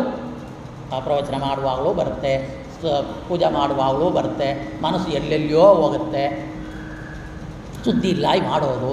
ಸುದ್ದಿ ಅಂದರೆ ಎಷ್ಟು ಸುದ್ದಿ ಹೇಳಿದ್ದಾರೆ, ಎಷ್ಟು ಮಾನಸಿಕ ಸುದ್ದಿ, ಅಂತಃಕರಣ ಸುದ್ದಿಗೆ, ಎಷ್ಟು ಪೂಜೆಗೆ ಇಷ್ಟೆಷ್ಟು ಪಾರಾಯಣ ಮಾಡಬೇಕು, ಎಷ್ಟು ಸೂಕ್ತಗಳು ಹೇಳಬೇಕು, ಅರ್ಘ್ಯಪಾತ್ಯಾದ ಷೋಡೋಪಚಾರ ಪೂಜೆಯನ್ನು ಮಾಡಬೇಕು, ಷೋಡಶೋಪಚಾರ ಪೂಜೆಯನ್ನು ಮಾಡಬೇಕು, ಎಲ್ಲ ಮಾಡ್ತೀವಿ ನಾವು. ಏನಿಲ್ಲ ಆದರೆ ನಾವು ಬ್ರಾಹ್ಮಣ ಮೆರಿತೀವಿ. ಗೊತ್ತಿದೆ, ಏನು ಗೊತ್ತಿಲ್ಲ ಬ್ರಹ್ಮದೇವರಿಗೆ ಅವರು ಬೇಡುವಾಗ ಸ್ತೋತ್ರ ಅವರೇ ಸ್ತೋತ್ರ ಮಾಡ್ತಾರೆ, ನಾನು ಇಂಥ ಪಾಪ ಮಾಡಿದ್ದೀನಿ ಅಂತ. ಅವ್ರು ಮಾಡಿಲ್ಲ, ಇದು ನಮಗಾಗಿ ಅವ್ರು ಬೇಡ್ತಾರೆ. ಆ ರೀತಿಯಲ್ಲಿಯೂ ನಮ್ಮ ಸಂಕಲ್ಪ, ನಾವು ಮಾಡುವ ಕಾಲ, ನಾವು ಮಾಡುವ ಕರ್ಮಗಳು ಅದು ಪುಟ್ಟು ಬಾಲಕನಾಗಿರೋ ಎಷ್ಟೋ ವರ್ಷಗಳು ಹೊರಟೋಗುತ್ತೆ. ಆಮೇಲೆ ಪಾಠ ಗೀಟ ಕಲಿತೀವಿ, ಅದನ್ನು ಇಟ್ಕೊಂಡು ಯೌವನ, ಆ ಯೌವನದಲ್ಲಿಯೂ ಸಂಸಾರ ಜೀವನ ಅದಕ್ಕೂ ಕಾಲ ಹೊಟ್ಟೋಗುತ್ತೆ. ನಿದ್ರೆಯಲ್ಲಿಯೂ 50% ಹೊಟ್ಟೋಗುತ್ತೆ, 50 ಭಾಗ. ಆಮೇಲೆ ಮುದುಕರಾಗ್ತೀವಿ, ಕೂಡೋಕ್ಕೆ ಹೇಳೋಕ್ಕಾಗೋದಿಲ್ಲ, ಮಾಡೋಕ್ಕಾಗೋದಿಲ್ಲ, ಅಲ್ಪ ಸಾಧನೆ ಅವಾಗಲೆಲ್ಲ ಕಡಿಮೆ ಆಗುತ್ತೆ, ಕ್ಷೀಣಾಗುತ್ತೆ, ಆಸೆಗಳು ಬಿದ್ದುವೋ ಏನೇನೂ ಇಲ್ಲ. ಹಾಗಂದರೆ ಭಗವಂತ ಕರುಣೆಯಿಂದ ಮನುಷ್ಯ ಜನ್ಮಾಗ ನರ ಜನ್ಮ ಬರುವಾಗ ನಾಲಿಗೆ ಇರುವಾಗ ಕೃಷ್ಣ ಎನಬಾರದೆ ಹಾಗಂತ ಆಡ್ತಾರೆ ದಾಸವರೇನು. ಆ ರೀತಿಯಲ್ಲಿ ನಾವು ಕೃಷ್ಣ ಅಂತ ಒಂದು ಸಲ ಹೇಳಿದ್ರೆ, ನಾರಾಯಣ ಅಂತ ಒಂದು ಸಲ ಹೇಳಿದ್ರೆ, ನಾವು ಅದು ಸಾಧನ ರೂಪಾಯಿ ತಗೊಂಡು ನಮ್ಮ ಅನಂತ ಪಾಪಗಳನ್ನ ಕರ್ಮಗಳನ್ನ ನಾಶ ಮಾಡ್ತಾನೆ. ಒಂದು ನೀರು ಹಾಕಿರೆ, ಒಂದು ಸ್ವಲ್ಪ ನೀರು ಹಾಕಿದರೆ ಅನಂತ ಪಾಪಗಳು ನಾಶ, ಒಂದು ಗಂಧೋದಕದಿಂದ ಅನಂತ ಪಾಪಗಳಾಗುತ್ತೆ. ಎಳ್ನೀರು ಅಭಿಷೇಕದಿಂದ, ಒಂದು ಪುಷ್ಪ ಏರಿಸೋದಿಂದ, ಒಂದು ತುಳಸಿ ಏರಿಸೋದಿಂದ, ಭಗವಂತನ ಹರಿಕಥೆ ಕೇಳೋದ್ರಿಂದ, ಭಾಗವತ ಕೇಳೋದ್ರಿಂದ, ಪುರಾಣಗಳು ಕೇಳೋದ್ರಿಂದ ಅದು ಅನಂತಪಟ್ಟು ಪುಣ್ಯ. ಹಾಗಂತ ನಾವು ಚಿಂತನೆ ಮಾಡಿದರೆ ನಮ್ಮ ಕರ್ಮಗಳೆಲ್ಲ ಅಲ್ಪವಾಗಿದೆ ಅಂತ ಹೇಳಿ ನೋಡ್ಬೋದು. ಮತ್ತು ಈ ಭಗವಂತನ ಬ್ರಹ್ಮದೇವರಿಗೆ ಪರಮಾಯುಷು, ಅದರಲ್ಲಿ ಅರ್ಧಕ್ಕೆ ಒಂದು ಪರಾರ್ಥ ಅಂತ ಹೆಸರು. ಈಗ ಮೊದಲನೆಯ ಪರಾರ್ಥ ಇದೆ, ಏನೇ ಅಂತೀವಿ, ದ್ವಿತೀಯ ಪರಾರ್ಥ ಅಂತ ಹೇಳ್ತೀವಿ ಸಂಕಲ್ಪ ಮಾಡುವಾಗ. ಮನುಯುಗ, ವೈವಸ್ವಮನುದೇ ಕಲಿಯುಗೆ ಅಂತ ಹೇಳ್ತೀವಿ. ಈ ಶ್ವೇತವರಾಕಲ್ಪ, ಇದು ಪದ್ಮಕಲ್ಪ 2ನೇ ದಿನ ಬಂದು ಶ್ವೇತವರಾಕಲ್ಪ. ನಿರ್ವಿಕಾರನಾಗಿದ್ದಾನ, ದೇಶ ಕಾಲ ಗುಣಪೂರ್ಣ ಅನಾದಿ ಕಾಲದಿಂದ ಸರಿ ಹರಿಗೆ ಈ ಪರಾಕಾಲವು ಕೂಡ ಎಷ್ಟು ಆಯಿತು, ನಾ ಹೇಳ್ತಾ ಇರೋದು ಬ್ರಹ್ಮದೇವರು ಮುಂಚೆ ನೋಡಿದ್ವಲ್ಲ, ಅನಂತ ಕೋಟಿ ವರ್ಷಗಳು. ಅದು ಒಂದು ಬ್ರಹ್ಮದೇವರು ಪುರಜ್ಞಾನ ಸ್ಥಾನಕ್ಕೆ ಹೋಗಿ ಅವ್ರು ಮೋಕ್ಷ ಕೊಟ್ಟು ಹೋಗ್ತಾರೆ. ಸರಿ, ಅಷ್ಟು ಕಾಲ ಏನು ಅಂದರೆ ಭಗವಂತನಿಗೆ ಒಂದು ಆಯುಷ್ ನಿರ್ಮಾಣ ಮಾಡಿ, ಮನುಷ್ಯನಿಗೆ ಆಯಿತು, ಪ್ರಾಣಿಗಳಿಗಿದೆ, ಬ್ರಹ್ಮದೇವರಿಗೆ ಆಯುಷ್ ಮುಗಿದೋಗುತ್ತೆ ಅಂತ ಹೇಳ್ತೀರಿ, ಭಗವಂತನಿಗೆ ಆಯುಷ್ ನಿರ್ಮಾಣ ಮಾಡೋಣ. ಆಯ್ತಪ್ಪ, ನಿರ್ಮಾಣ ಮಾಡೋಣ. ಈ ಬ್ರಹ್ಮದೇವರ ಆಯುಷ್ಮಾನ ಕಾಲ ಎಷ್ಟಿದೆಯೋ ಅದು ಬಂದು ಅವನ ಕಣ್ಣು ರೆಪ್ಪೆ ಎಲ್ಲ ಮುಚ್ಚಾನ ಮಾಡ್ತಾನೆ. ಒಂದು ನೆಪಕ್ಕೆ ಹೇಳಿದರೆ ಒಂದು ಸಲ ಕಂಚಿಬಿಟ್ಟು ನಾವು ತೈತೀವಿ. ಸರಿ, ಆ ರೀತಿಯಲ್ಲಿ ಕಂಚಿಬಿಟ್ಟು ಒಂದು ಸೆಕೆಂಡ್ನ ಇಟ್ಕೊಂಡು ಅವನಿಗೆ ಮತ್ತು ಕಾಲ ನಿರ್ಣಯ ಮಾಡೋಣ, ಅವನ ಆಯುಷ್ ಮುಗಿದೋಗುತ್ತಾ ಅಂದರೆ ಅದು ಮುಗಿಯೋದೇ ಇಲ್ಲ. ಯಾಕಂದರೆ ಮರಣ ಎಂಬುದು ಜೀವರಿಗೆ ಇಲ್ಲ, ಪರಮಾತ್ಮನಿಗಿಲ್ಲ. ಪಾಂಚಭೌತಿಕಕ್ಕೆ ಮಾತ್ರವೇ ಮರಣ. ಪಾಂಚಭೌತಿಕವಾದ ಒಂದು ಮಿಶ್ರಣ ಇರುವ ದೇಹ ಯಾವ ಕಾಲಕ್ಕೂ ಎಲ್ಲಿಯೂ ಯಾವ ಅವತಾರದಲ್ಲಿಯೂ ನಮ್ಮ ಒಳಗಡೆ ಬಿಂಬರೂಪಕ್ಕೂ ಕೂಡ ಇಲ್ಲ. ಅದಕ್ಕೆ ನಾವು ಅದೇ ರೀತಿಯಲ್ಲಿ ಇರೋದು, ನಮಗೂ ಸಾವಿಲ್ಲ. ಆದರೆ ಈ ದೇಹದ ಸೃಷ್ಟಿ ಯಾವ ಕಾಲಕ್ಕೆ ಅವನಿಗಿಲ್ಲ, ಯಾವ ಕಾಲಕ್ಕೂ ಸಾವು ಇಲ್ಲ. ಒಂದು ನೆಪಕ್ಕೆ ಒಂದು ರೆಪ್ಪೆ ಮುಚ್ಚಿ ಕದ್ದ ಇರುವ ಕಾಳ, ರೆಪ್ಪೆ ಮುಚ್ಚುವ ಕಾಳ ಆ ಒಂದು ಹಾಗಂತ ಹೇಳುವಾಗ ಪರಮ ಪರಮ ಪರಮಾಯುಷುಳ್ಳ ಸದಾ ಆಯುಷ್ವಂತ, ಸದಾ ಯೌವನವಂತ ಬ್ರಹ್ಮದೇವರಿಗೆ ಏನು ವಯಸ್ಸು ಅಂತ ಕೇಳಿದ್ರೆ ಏನಂತೀವಿ ನಾವು? ದ್ವಿತೀಯ ಪರಾರ್ಧೆ 50 ವರ್ಷ, 51ನೇ ವರ್ಷ ಇವಾಗ ಶುರುವಾಗಿದೆ. ಭಗವಂತನಿಗೆ ಇಷ್ಟು ವರ್ಷ ಹಾಗಂತ ಒಬ್ಬ ಬಂದು ಹೇಳೋಕ್ಕಾಗತ್ತಾ? ಲೆಕ್ಕ ಹಾಕಿ ವರ್ಷವೇ ಇಲ್ಲ. ಅವನಿಗೆ ಹ್ಯಾಪಿ ಬರ್ತ್ಡೇ ಇಲ್ಲ. ಸುಮ್ಮನೆ ನಾವು ರಾಮ ಜಯಂತಿ, ಕೃಷ್ಣ ಜಯಂತಿ, ಧನ್ವಂತರಿ ಜಯಂತಿ ಅಂತ ಆ ಕಾಲಕ್ಕೆ ಹುಟ್ಟಿದ ದಿವಸ ಇಟ್ಕೊಂಡು ನಾವು ಮಾಡ್ತೀವಿ. ಯಾವ ಜಯಂತಿ ಇಲ್ಲ, ಎಲ್ಲಿ ಹುಟ್ಟೋದೇ ಇಲ್ಲ. ಆವಿರ್ಭಾವ ಸ್ವಯಂಭುವಾಗಿ ಬರ್ತಾನೆ ಅಷ್ಟೇ. ಅವನ ನೆನಪಿಗೋಸ್ಕರ ಎಲ್ಲ ನಾವು ಪೂಜೆ ಮಾಡೋದು.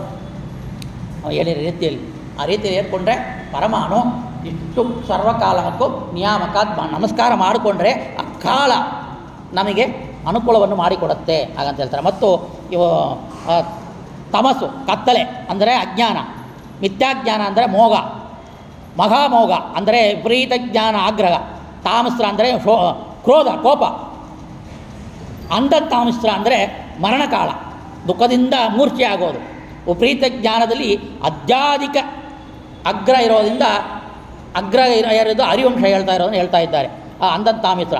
ಇಂಥ ಒಂದು ತಮಸ್ಸುಗಳು ಭಗವಂತನಿಂದ ಸೃಷ್ಟಿಯಾಗ್ತಾ ಇದೆ. ಈ ರೀತಿಯಲ್ಲಿ ಅನಂತ ನಾಮಗಳನ್ನ ಕೂಡ ಅನಂತ ರೀತಿಯಲ್ಲಿ ಹೇಳ್ತಾ ಇದ್ದಾರೆ. ಮತ್ತು ಬ್ರಹ್ಮದೇವರು ಸೃಷ್ಟಿಯಾದ ಮೇಲೆ ಆ ಬ್ರಹ್ಮದೇವರು ದೇಹವನ್ನು ಒಂದು ದೇಹವನ್ನು ಬಿಡ್ತಾರೆ ಅಂತ ಕಥೆ ಬರ್ತಾ ಇಲ್ಲಿ. 4-5 ಸಲ ದೇಹವನ್ನು ಬಿಡ್ತಾರೆ. ಅದು ಯೋಗದಿಂದ ಬಿಡೋದು. ಅದು ನಾವು ಬಿಡ್ತೀವಿ ಅಂದರೆ ಹಾ ಅಂತ ನಿದ್ದೆ ಬಂದರೆ ಬಾಯಿ ತೆಗೆದು ಹಾ ಅಂತ ಅಂತೀವಿ, ತೇಗು ಬರುತ್ತೆ. ಆ ರೀತಿಯಲ್ಲಿ ಅವರು ಈ ತುಂಬ ಸುಲಭವಾಗಿ ಕಟ್ಟ ಇಲ್ಲದೆ ಒಂದು ದೇಹವನ್ನು ಬಿಡುವಾಗ ಅದು ರಾತ್ರಿ ಆಯಿತು. ಯಾಕಂದರೆ ಅಲ್ಲಿ ಅವ್ರು ತೇಜೋಮಯವಾಯು ಬಿಟ್ಟರೆ ಏನಾಯಿತು? ಕತ್ತಲಾಯಿತು. ಆ ಕತ್ತಲೆಯನ್ನು ರಾತ್ರಿ ಅಭಿಮಾನಿ ದೇವತೆಗಳು ಸ್ವೀಕಾರ ಮಾಡ್ತಾರೆ. ದೇಹ ಪ್ರಕಾಶಮಾನ ಆಯಿತು. ಅವ್ರ ದೇಹ ಬಿಟ್ಟು ಮತ್ತೆ ಎದ್ದೇಳುವಾಗ ಅದು ಅವರ ಹಗಲಾಯಿತು. ಆ ಹಗಲನ್ನ ಹಗಲಾಭಿಮಾನಿ ದೇವತೆಗಳು ಅವ್ರು ಬಂದು ಸ್ವೀಕಾರ ಮಾಡ್ತಾರೆ. ಕಡು ರಾತ್ರಿ ಆಯಿತು, ತಮಸಾಯಿತು. ಆ ಅಸುರ ದೈತ್ಯ ಪಿಶಾಚಿಗಳು ನಂದು ಅಂತೇಳಿ ಅದು ಸ್ವೀಕಾರ ಮಾಡುತ್ತೆ. ಆ ರೀತಿಯಲ್ಲೂ ಅವರು ಒಂದೊಂದು ಸಮಯಕ್ಕೂ ತನ್ನ ಯೋಗದಿಂದ ತನ್ನ ದೇಹವನ್ನು ಬಿಡುವಾಗ ಆ ಕಾಲ ನಿಯಮ ಏನಿದೆಯೋ ಅದಕ್ಕೆ ಅಭಿಮಾನಿ ದೇವತೆಗಳು, ಅದಕ್ಕೆ ಅಭಿಮಾನಿ ದೈತ್ಯರುಗಳು ಇಬ್ಬರು ಕೂಡ ಇದು ನಾ ಇಟ್ಕೊಳ್ತೀನಿ, ನಂದು ಹಾಗಂತ ಇಟ್ಕೊಳ್ತಾರೆ. ಒಂದು ತಂದೆ ಅಂಗಿ ಬಿಚ್ಚಿ ಹಾಕ್ತಾರೆ. ಆ ಮಗುಗೆ ಆ ಅಂಗಿ ತಗೊಂಡು ಹಾಕ್ಕೊಳ್ಳುತ್ತೆ. ಯಾಕಂದರೆ ಅಪ್ಪನ ಮೇಲೆ ಅವ ಪ್ರೀತಿ, ಅದನ್ನು ಹಾಕ್ಕೊಳುತ್ತಲ್ವ ಅಂಗಿ.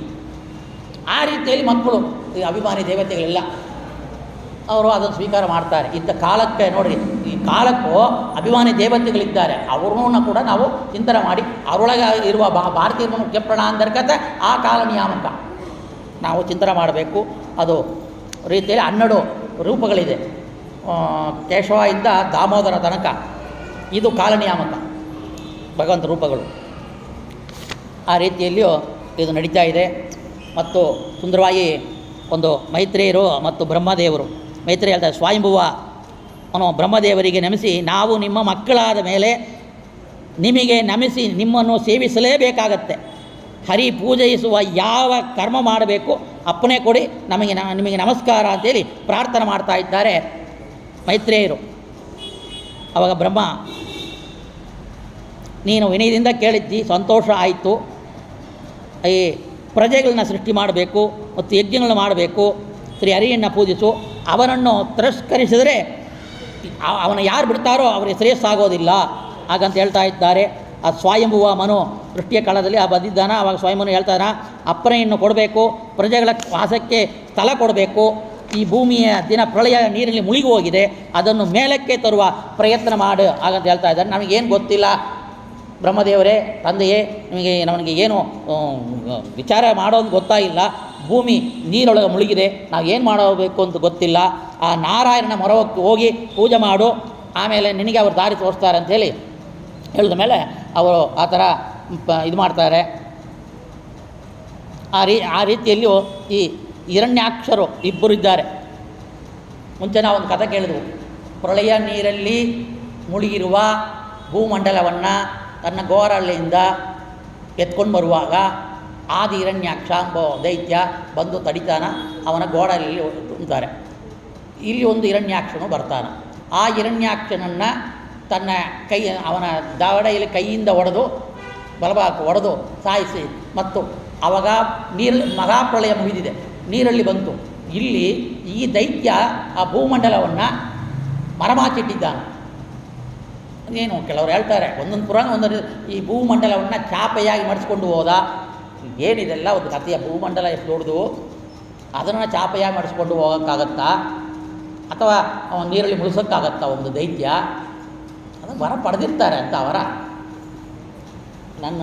ಇವಾಗ ನನ್ನ ಕೈಯಲ್ಲಿ 1,00,000 ಹಾಡುಗಳಿದೆ, 50,000 ಸಿನಿಮಾ ಇದೆ, ಇಡೀ ಏನು ಕ್ವಶ್ಚಿನ್ ಆಗಿರೋ ಕೂಡ, ಏನು ಪ್ರಶ್ನೆ ಆಗಿರೋ ಕೂಡ ಉತ್ತರ ಬರುತ್ತೆ ನನ್ನ ಕೈಯಲ್ಲಿ ಇದೆ. ನನ್ನ ಕೈಯಲ್ಲಿ ಇಡೀ ಭೂಲೋಕದ ಮ್ಯಾಪ್ ಇದೆ ಅಂತೆಲ್ಲ ಹೇಳ್ತೀನಿ. ಇದನ್ನೇ ಒಂದು 50 ವರ್ಷ ಹಿಂದೆ ಯಾರನ್ನು ಹೇಳಿದ್ರೆ, ನಿನ್ನ ಕೈಯಲ್ಲಿ ಬರೀ ರೇಗೆ ಇದೆ, ಹೋಗಿ ಅದನ್ನು ಕಳಿಸ್ತಾರೆ. ಆದರೆ ಕೂತು ನಮ್ಮ ಕೈಯಲ್ಲಿ ಎಲ್ಲ ಇದೆ, ನೋಡಿದಿರಾ ವಿಜ್ಞಾನ ಹೇಗೆ ಬಂದಿದೆ, ಮೊಬೈಲ್ನಲ್ಲಿ ಎಲ್ಲ ಇದೆ ಅಂತ ನಾನು ಹೇಳ್ತೀನಿ. ಅದನ್ನು ನೀವು ಒಪ್ಕೊಳ್ತೀರಾ ಇಲ್ವಾ? ಅಷ್ಟೇ ಕತೆ. ಅಷ್ಟನ್ನು ಸೂಕ್ಷ್ಮ ರೂಪದಲ್ಲಿ ಅಡಗಿಸುವ ಶಕ್ತಿ ಭಗವಂತನಿಗಿದೆ. ಎಲ್ಲ ಪ್ರಳಯ ಮುಗಿದ ಮೇಲೆ ಎಲ್ಲ ನುಗ್ತಾನಲ್ಲ, ಅದು ಎಷ್ಟು ಅಂದರೆ ಅನುರೂಪ ಅಂತ ನಾವೆಲ್ಲರೂ, ಆ ಒಟ್ಟೊಳಿರೋದೇ ಅನುರೂಪ. ಮತ್ತು ಭಗವಂತನ ಶಕ್ತಿ ಅದು. ಆ ರೀತಿಯಲ್ಲಿಯೋ ಅದನ್ನು ಆ ರೀತಿಯಲ್ಲಿ ನಾವು ಚಿಂತನೆ ಮಾಡಿದರೆ ಅದೆಲ್ಲ ಏನು ಕಷ್ಟ ಇಲ್ಲ ಅವರಿಗೆ. ಆ ರೀತಿಯಲ್ಲಿ ಮತ್ತು ಬರ್ತಾ ಇದ್ದಾರೆ. ಇದನ್ನು ಯಾಕೆ ಹೇಳಿಲ್ಲ? ಆದಿ ಹಿರಣ್ಯಾಕ್ಷ, ಹಿರಣ್ಯಕಶಿಪು ಹಾಗಂತೇಳಿ ಅವರು ಬಂದಿದ್ದು ಮಾಡಿದ್ದು ಆ ಬ್ರಹ್ಮದೇವರ ಮೂಗಿನಿಂದ. ಆಮೇಲೆ ಇನ್ನೊಂದು ಸಲ ಅದು ವರಾಕಲ್ಪ, ಇದು ಇಲ್ಲಿ ಈ ಕಲ್ಪದಲ್ಲಿ ಬ್ರಹ್ಮಕಲ್ಪ, ಇದು ಪದ್ಮಕಲ್ಪದಲ್ಲಿಯೂ ಅವರು ಬೇಡ್ತಾ ಇರುವಾಗ ಬ್ರಹ್ಮದೇವರು ಆ ಮೂಗಿನಿಂದ ವರಾಗದೇವರು ಉದ್ಭವವಾದ ಕಥೆ ಹೇಳ್ತಾ ಇದ್ದಾರೆ. ಒಂದು ಚಿಕ್ಕ ಒಂದು ಸೊಳ್ಳೆ, ಒಂದು ನೊಣ ಅಥವಾ ಸೊಳ್ಳೆ ನಮ್ಮ ಮೂಗಿಲಿ ಹೋಗಿ ನಾವು ಸೀದುವಾಗ ಹೊರಗೆ ಬರ್ತಲ್ಲ, ಅಷ್ಟೇ ರೂಪ ಬಂತು ಫಸ್ಟು, ಕುಟ್ಟಿ ರೂಪ ನೋಡ, ಚಿಕ್ಕ ಕುಟ್ಟಿ ವರಾಗ. ಅದು ಬೆಳೀತೋ ವಿರಾಟ್ ರೂಪವಾಗಿ ಬೆಳೀತು. ಆ ವಿರಾಟ್ ರೂಪ ಏನು ಮಾಡಿತು? ಆ ಸ್ವಯಂಭುವನ್ನು ಬೇಡದಂತೆ ಬ್ರಹ್ಮದೇವರು ಬೇಡದಂತೆ ಇಬ್ಬರು ಸೇರಿ ಬೇಡುವಂತೆ ಆ ರೀತಿ ಹೇಳ್ತಾ ಇದ್ದಾರೆ. ಸ್ಪಷ್ಟವಾಗಿ ಇಲ್ಲಿ ವಿಷಯವನ್ನು ಯಾಕೆ ಹೇಳಿಲ್ಲ ಅಂತ ಒಂದು ಪ್ರಶ್ನೆ ಬರುತ್ತೆ. ಈ ಕಥೆ ಸ್ಪಷ್ಟವಾಗಿಲ್ಲ ಅಲ್ಲ, ಎರಡು ಸಲ ಆಗುತ್ತಾ, ಯಾರ್ಯಾರು ಎಷ್ಟು ದೈತ್ಯರು, ಅವರೇ ಇವರೇ ಅವರ ಅಂತ ಹೇಳ್ತಾ ಇದ್ದಾರೆ. ತಾತ್ಪರ್ಯದಲ್ಲಿ ಆಚಾರ್ಯ ಹೇಳ್ತಾ ಇದ್ದಾರೆ ಶ್ಲೋಕ, ವ್ಯತ್ಯಾಸೇನಾಪಿ ಚೋಚ್ಯತೆ ಅವಿವೇಕೇನ ಕುತ್ರಚಿತ್ ದುಷ್ಟಾನ ಮೋಗನಾರ್ಥಾಯ ತತ್ರ ಕಥಾ ಕ್ವಚಿತ್. ಕೆಲವು ಗ್ರಂಥಗಳಲ್ಲಿ ಆಯಾ ಭಾಗದಲ್ಲಿ ಕೂಡ ಏನು, ಮಹಾಭಾರತದಲ್ಲಿ ಒಂದು ರೀತಿಯಲ್ಲಿ ಕಥೆ ಇರುತ್ತೆ, ಭಾಗವತದಲ್ಲಿ ಒಂದು ರೀತಿಯಲ್ಲಿ ಕಥೆ ಇರುತ್ತೆ, ಹರಿವಂಶ ತಗೊಂಡ್ರೆ ಅದು ಒಂದು ರೀತಿಯಲ್ಲಿ ಸೃಷ್ಟಿಕ್ರಮಗಳು ಎಲ್ಲ ಬೇರೆ ಬೇರೆ ರೀತಿಯಲ್ಲಿ ಇರುತ್ತೆ, ದೈತ್ಯರುಗಳು ಬೇರೆ ಬೇರೆ ರೂಪಗಳನ್ನ ಹೇಳ್ತಾ ಇರ್ತಾರೆ. ಅವಿವೇಕ ಅಂದರೆ ಸ್ಪಷ್ಟಪಡಿಸದೆ ದುಷ್ಟರನ್ನು ಮೋಗಗೊಳಿಸಬೇಕು.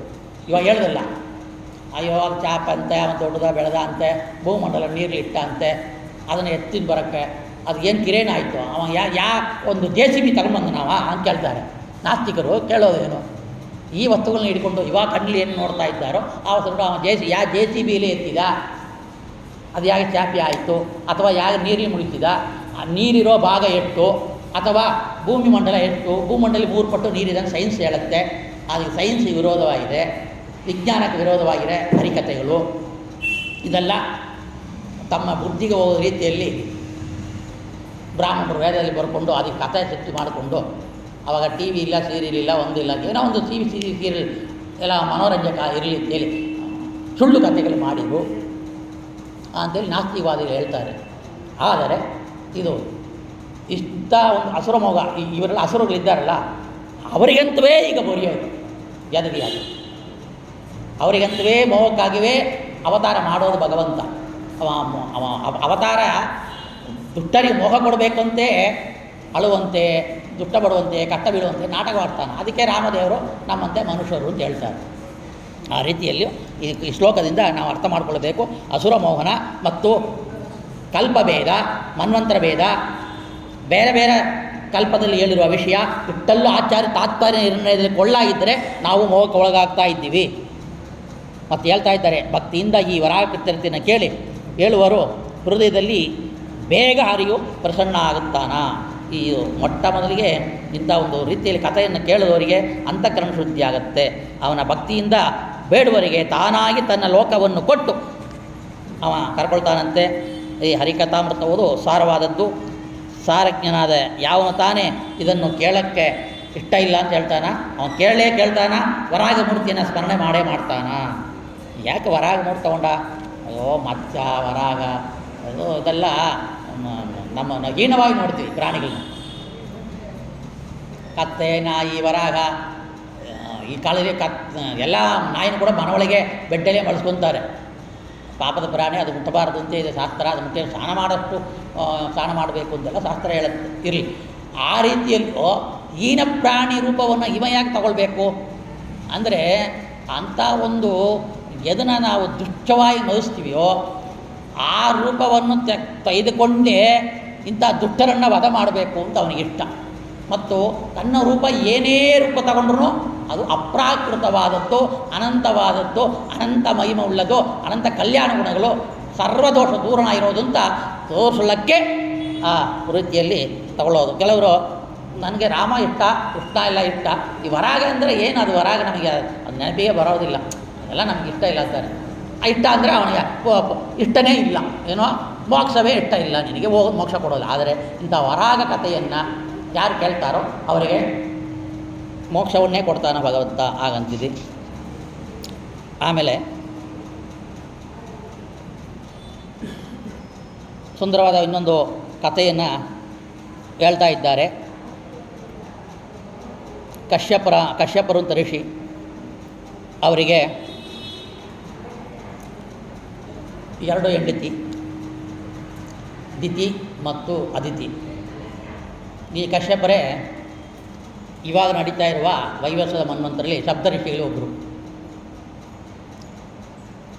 ವಿಶ್ವಾಮಿತ್ರ ಮತ್ತು ಜಮದಗ್ನಿ,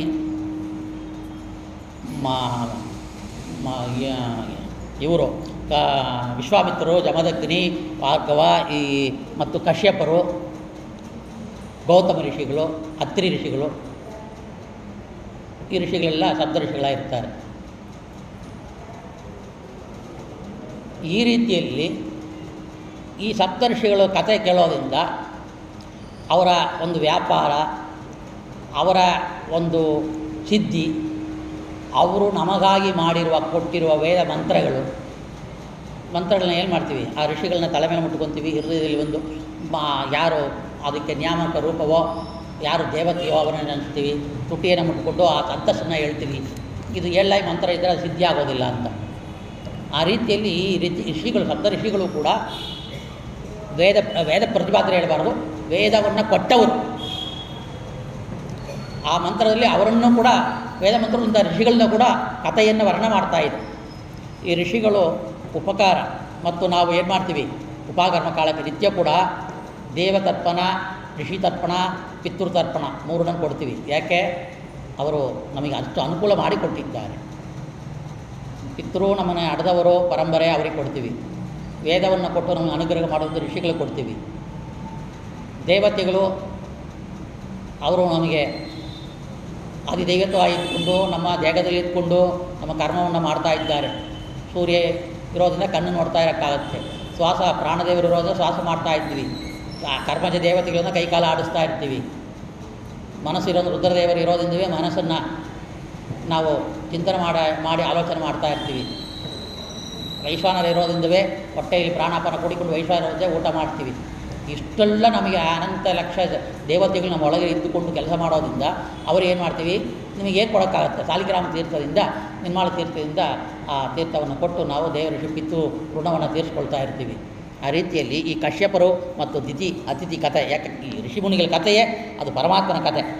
ಅವರು ಪಡೆದಿರುವ ಸಿದ್ಧಿಯನ್ನು ಕೇಳಿದ್ರೆ ನಮಗೆ ಆಶ್ಚರ್ಯವಾಗುತ್ತೆ. ಇವತ್ತು ರಾಯರು ನಾವು ಎಷ್ಟು ಕೊಂಡಾಡ್ತೀವಿ, ಸಿದ್ಧಿಯಾಗಿರೋದ್ರಿಂದ ಅವರ ಪವಾಡ ಮಹಿಮೆಯಿಂದ ಒಂದು ಹರಿಭಕ್ತ ಎಷ್ಟು ಉತ್ತಮ ಗತಿಗೆ ಹೋಗ್ತಾನ ಅಂತ ತೋರಿಸ್ಕೊಡ್ತಾ ಇದ್ದಾರೆ ರಾಯರು. ಅದೇ ರೀತಿಯಲ್ಲಿ ಕೂಡ ಇವರೆಲ್ಲರೂ ಹರಿಭಕ್ತರು. ಮೊಟ್ಟ ಮೊದಲಿಗೆ ಪ್ರಾರಂಭದಲ್ಲಿದ್ದವೇ ಬ್ರಹ್ಮದೇವರ ಮಕ್ಕಳಿಂದ ಹುಟ್ಟಿದ ಯಾರು ಫಸ್ಟು ಮೊಟ್ಟ ಮೊದಲಿಗೆ ಹುಟ್ಟಿದಾರೋ ಅವರೆಲ್ಲ ತಾರತಮ್ಯ ಉತ್ತಮವಾದವರು. ಕಳೆಗೆ ಆಮೇಲೆ ಹುಟ್ಟೋರು ತಾರತಮ್ಯ ಅನುಗುಣವಾಗಿ ಕಳೆಗೆ ಮಟ್ಟವರು. ಅದೇ ಥರ ಋಷಿಗಳು, ಅದೇ ಥರ ಮನ್ವಂತರಗಳು. ಆ ರೀತಿಯಲ್ಲೂ ಈ ಕಶ್ಯಪರ ಕಥೆ ಕೇಳಿದರೆ ತುಂಬ ಸುಂದರವಾಗಿದೆ. ಕಶ್ಯಪರು ಅತಿಥಿ ಬಿಟ್ಬಿಡಿ, ಅತಿಥಿಯಲ್ಲಿ ದೇವತೆಗಳು ಹುಟ್ಟಿದ್ರು, ದಿತಿಯಲ್ಲಿ ದೈತ್ಯರು ಹುಟ್ಟಿದ್ರು. ಈ ದೈತ್ಯರು ಹುಟ್ಟಕ್ಕೆ ಏನು ಕಾರಣ?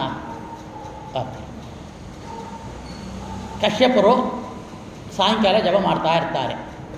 4:30 ಆಯಿತು, ಸಾಯಂಕಾಲ ಆಯಿತು, ಒಳ್ಳೆ ಸುಂದರವಾದ ಗಾಳಿ ಬೀಸ್ತಾ ಇರುತ್ತೆ. ಆವಾಗ ಈ ದಿತಿ ಏನು ಮಾಡ್ತಾಯಿಲ್ಲ, ಅವರಿಗೆ ಸ್ವಲ್ಪ ಕಾಮ ಪ್ರಚೋದನ ಆಯಿತು. ಸ್ವಾಮಿ ನೀವು ನಮ್ಮಲ್ಲಿ ಸೇರಬೇಕು. ಅವ್ರಿಗೆ ಬೈತಾರೆ. ಸಾಯಂಕಾಲ ಅದು ಪಿಶಾಚಿಗಳು ಓಡುತ್ತೆ, ಅದಕ್ಕೆ ಸಾಯಂಕಾಲದಲ್ಲಿ ಮನಸ್ಸು ಆಹ್ಲಾದ ಆಗುತ್ತೆ.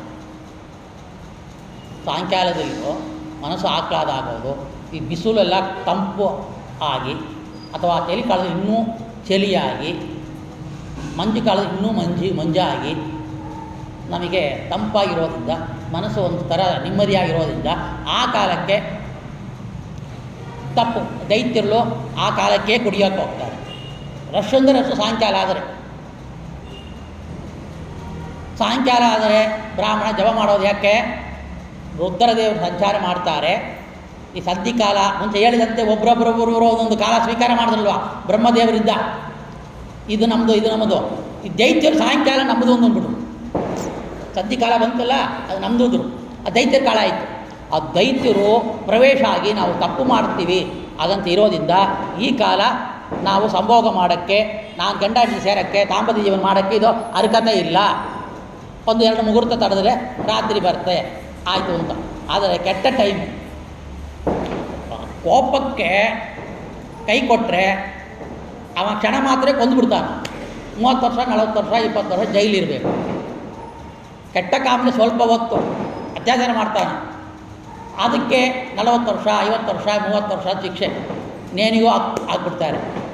ಆ ಕ್ಷಣ, ಆ ಕಾಲ, ಮುಂಚೆ ಕಾಲ ನೋಡೋದಿಲ್ಲ. ಅದಕ್ಕೆ ಕಾಲನಿಯಾಮಕ ಭಗವಂತನ ನಾವು ಚಿಂತನೆ ಮಾಡಲಾಗಿದ್ದರೆ ಈ ಕಾಲ ಎಲ್ಲ ನಮ್ಮನ್ನು ದೈತ್ಯರ ಆಕ್ರಮಣ ಮಾಡ್ತಾರೆ. ಬ್ರಾಹ್ಮಣರೇ ಎತ್ತಿಗಳೇ ಇರಲಿ, ಅವರು ಮಸವ ಆದರೆ ಹೋಯ್ತು. ಎತ್ತಿಗಳೇ ಕೂಡ ಇವತ್ತು ಪೇಪರ್ ಟಿ ವಿಲಿ ನೋಡ್ತೀವಿ, ಎಷ್ಟು ಜನಕ್ಕೆ ಹೋಗ್ತಾರೆ ಜೈಲಿಗೆ ಅಂತ. ಅದೆಲ್ಲ ಯಾಕೆಂದರೆ ಇಂಥ ಒಂದು ಸಂಧಿ ಕಾಲದಲ್ಲಿಯೂ ಎಷ್ಟು ಒಂದು ಕೆಟ್ಟವ್ರು ನೋಡಪ್ಪ. ಬ್ರಾಹ್ಮಣ ಕುಲದಲ್ಲಿ ಹುಟ್ಟಿದ್ದಾನ, ಕುಡಿತಾನ. ಬ್ರಾಹ್ಮಣ ಹುಟ್ಟಿದ್ದಾನ, ಜೂಜಾಡ್ತಾನ. ನೋಡಪ್ಪ, ಒಳ್ಳೆ ವಂಶಸ್ಥರು, ಯತಿ ವಂಶಸ್ಥರು. ಅವ್ರಿಗೆ ವಂಶ ಏನಂದರೆ ಅಂಥ ಋಷಿ ವಂಶ, ಅಂಥ ಪೀಠದ ವಂಶ ಅಂತ ಹೇಳ್ತೀವಿ. ಅವನಿಗೆ ಜ್ಞಾನವೇ ಇಲ್ಲ, ಅಜ್ಞಾನ ತುಂಬಿದೆ, ಹುಚ್ಚನಾಗಿದ್ದಾನ, ಅಥವಾ ಯಾವಾಗಲೂ ಪಾಪ ಮಾಡ್ತಾ ಇದ್ದಾನ, ಅಥವಾ ಬೀಡಿ ಸಿಗರೇಟ್ ಕುಡಿತಾ ಇರ್ತಾನ. ಎಷ್ಟು ಜನ ಕೆಟ್ಟವರೆಲ್ಲ ಇದ್ದಾರಲ್ಲ, ಇವರೆಲ್ಲ ಇಂಥ ಸದ್ಯಕಾಲಕ್ಕೆ ಹುಟ್ಟಿರೋ ಏನು. ಅವ್ರು ಹೇಳ್ತಾರೆ ಬೇಡ, ಸೇರಬಾರ್ದು ಅಂತ. ಅವಳು ಮೇಲೆ ಬಿದ್ದು ಹೊರಳಾಡಿ ಸರಿ ಆಯಿತು ಅಂತೇಳಿ ಅವ್ರ ಮಾತು ಕೇಳಿಲ್ಲ.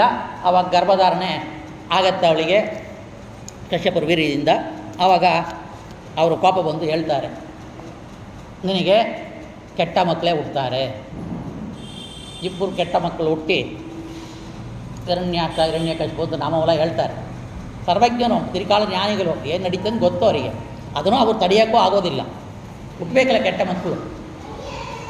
ಆ ರೀತಿಯಲ್ಲೂ ನೀವು ಕೆಟ್ಟ ಮಕ್ಕಳೇ ಹುಡ್ತಾರೆ, ನೀನು ತಡೆಯೋಕ್ಕಾಗಲ್ಲ. ಆ ಅನಂತ ರೀತಿಯಲ್ಲಿ ಸ್ತೋತ್ರ ಮಾಡ್ತಾರೆ. ರುದ್ರಾಯ ಸಂಭವ ಮಹಾದೇವ ಅಂತೇಳಿ ಇದು ಮಾಡಿ ಅಳ್ತಾರೆ. ಯಾಕಂದರೆ ರುದ್ರ ಕಾಲ ಆಯ್ತಲ್ವ, ಆ ಥರ ಏನೂ ಮಾಡಬೇಡ, ನಮ್ಮನಾಗ ಮಕ್ಕಳನ್ನ ಒಳ್ಳೆ ರೀತಿಯಲ್ಲಿ ಕೊಡು, ಒಳ್ಳೆ ಮಕ್ಕಳೇ ಹುಟ್ಟಲಿ. ಏನಂದ್ರೆ ಶಾಪ ಇಲ್ಲ, ಕಾಲವೇ ಆಗಿದೆ.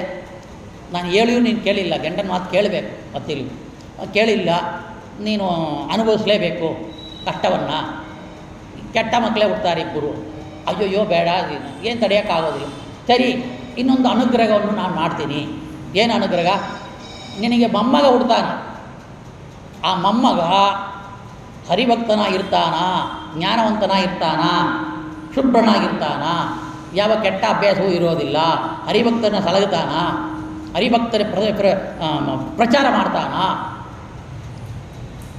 ಸದಾ ಹರಿಚಿಂತನೆಯಲ್ಲಿ ಜೀವನ ಮಾಡುವ ಒಂದು ಮೊಮ್ಮಗ ನಿನಗೆ ಹುಟ್ಟಾನ ಹಾಗಂತೇಳಿ ಆಶೀರ್ವಾದ ಮಾಡ್ತಾರೆ. ಇವಳು ನೋಡ್ತಾಳೆ, ಕೆಟ್ಟ ಮಕ್ಕಳು ಹುಟ್ಬಿಟ್ರೆ ಏನು ಮಾಡೋದು ಅಂತ 100 ವರ್ಷಗಳ ಕಾಲ ಗರ್ಭವನ್ನು ಮಕ್ಕಳನ್ನು ಹಿಡಿದಿಟ್ಟಿದ್ದಾಳೆ. ಕತ್ತಲೆ ಆಗುತ್ತಾ ಇದೆ, ಏನಿದೆ ಏನು ಅಂತೇಳಿ ದೇವತೆಗಳೆಲ್ಲ ಹೋಗಿ ಇದು ಮಾಡ್ತಾರೆ. ಆವಾಗ ಈ ದಿತಿದೇವಿ ತನ್ನ ಗರ್ಭವನ್ನು 100 ವರ್ಷಗಳ ಕಾಲ ಕಟ್ಟಿ ಹಾಕಿದರೆ ಏನು ಗತಿ? ಆ ಥರ ಕಟ್ಟಿ ಹಾಕಿದ್ರೆ ಆಗೋದಿಲ್ಲ. ಇವಳು ಆ ತಪಶಕ್ತಿಯಿಂದ ಕಟ್ಟಿ ಹಾಕ್ತಾ ಇದ್ದಾಳೆ. ಕೆಟ್ಟ ಮಕ್ಕಳೇ ಹುಡ್ತಾರೆ ಅಂತ ಬೇರೆ ಇದೆ. ಹಿರಣ್ಯಕಶಿಪು ಹುಡ್ತಾರೆ, ಹರಿಭಕ್ತನ ಪೀಡಿಸ್ತಾರೆ, ಬ್ರಾಹ್ಮಣನ ಪೀಡಿಸ್ತಾರೆ, ಕೆಟ್ಟ ಕೆಲಸವನ್ನು ಮಾಡ್ತಾರೆ, ಪಾಪ ಕೆಲಸವನ್ನು ಮಾಡ್ತಾರೆ. ಅದಕ್ಕಾಗಿ ಅವಳು ತಡಿತಾ ಇದ್ದಾಳೆ, ಹುಟ್ಟಲೇಬೇಕಲ್ವ ಹಾಗಂತ ಹೇಳುವಾಗ ಆವಾಗ ಆ ಸೂತಕ ವಾಯು ಒಳಗಡೆ ನುಗ್ಗಿ ಆ ಇಬ್ಬರು ಮಕ್ಕಳನ್ನ ಕೂಡ ಅವಳು ಅಡಿಯುವಂತೆ ಮಾಡ್ತಾರೆ.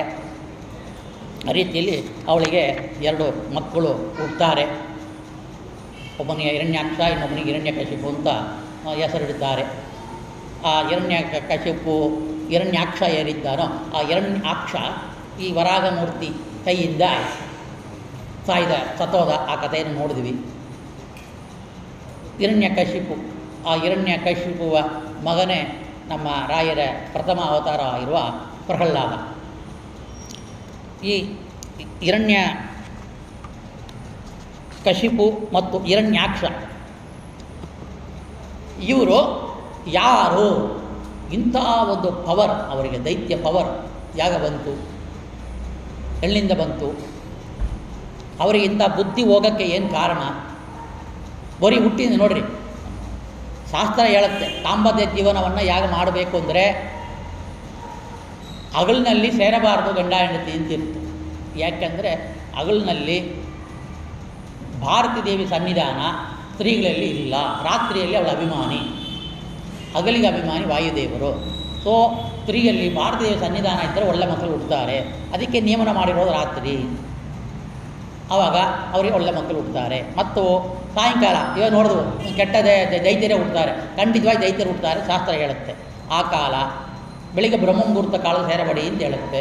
ಅಲ್ಲಿ ದೇವತೆಗಳು ಬಂದು ಪೂಜೆ ಮಾಡುವ ಕಾಲ, ದೇವತೆಗಳ ಕಾಲ ಅದು.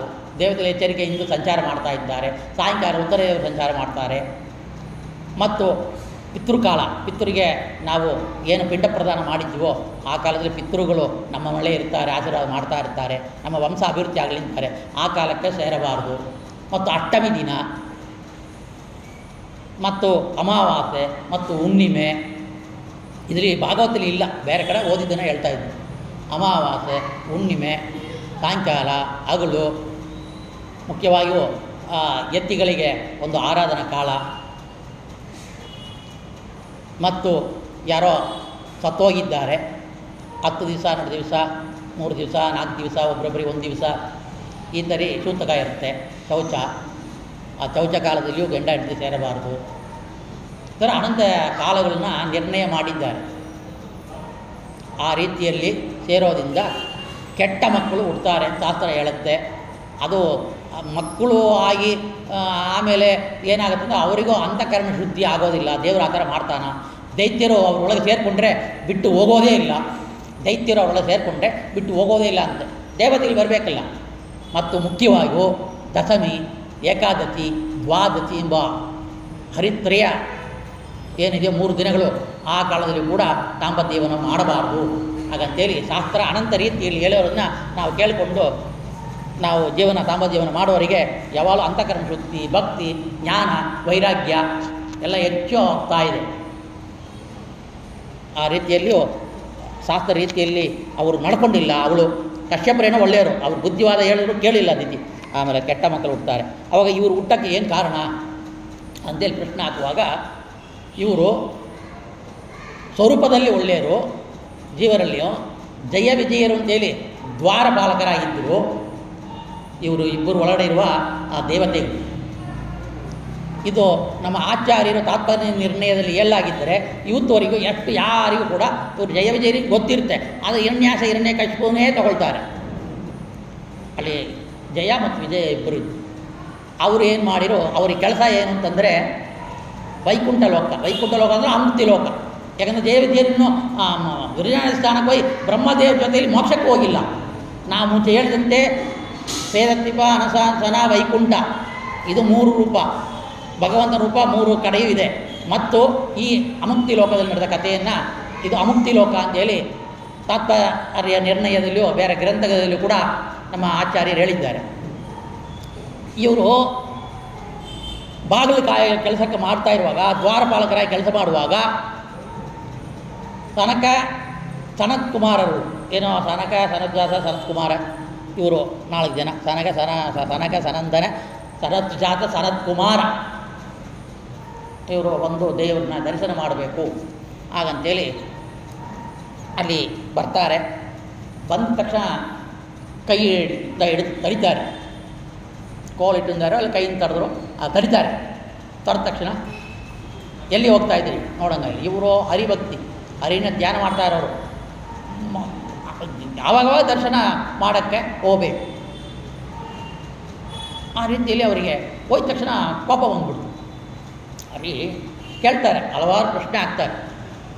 ಶ್ರೀಹರಿಗೆ ನಾವು ದರ್ಶನ ಮಾಡೋದ್ರಿಂದ ಇದನ್ನು ಕಡಿಮೆ ಆಗತ್ತಾ? ಶ್ರೀಹರಿ ಸರ್ವೋತ್ತಮ, ಸರ್ವಶಕ್ತಿ, ಅವನ ಶಕ್ತಿಗೆ ಎಲ್ಲೇನೇ ಇಲ್ಲ. ನಾವು ಏನೋ ಮಾಡಿಬಿಡ್ತೀವಿ ಭಗವಂತನಿಗೆ ಒಳಗಡೆ ಹೋಗಿ ಅವನ ದರ್ಶನ ಮಾಡಿಕೊಂಡು. ಶ್ರೀಹರಿಗೆ ಯಾರಿಂದ ಭಯ? ಶ್ರೀಹರಿಗೆ ಇರೋದೇ ಭಕ್ತರ ದರ್ಶನಕ್ಕಾಗಿ. ಈ ಸ್ಥಳ ಏನು ಇದೆಯೋ, ಈ ದೇವಸ್ಥಾನ, ಈ ಮುಕ್ತಿ ಲೋಕ, ಅವರ ದರ್ಶನಕ್ಕೆ ಭಕ್ತರು ಬಂದರೆ ಅವನಿಗೆ ಪ್ರೀತಿ ಆಗತ್ತೆ. ಅವನ ದರ್ಶನದಿಂದಲೇ ಅನಂತ ಕೋಟಿ ಪಾಪಗಳು ನಾಶವಾಗತ್ತೆ.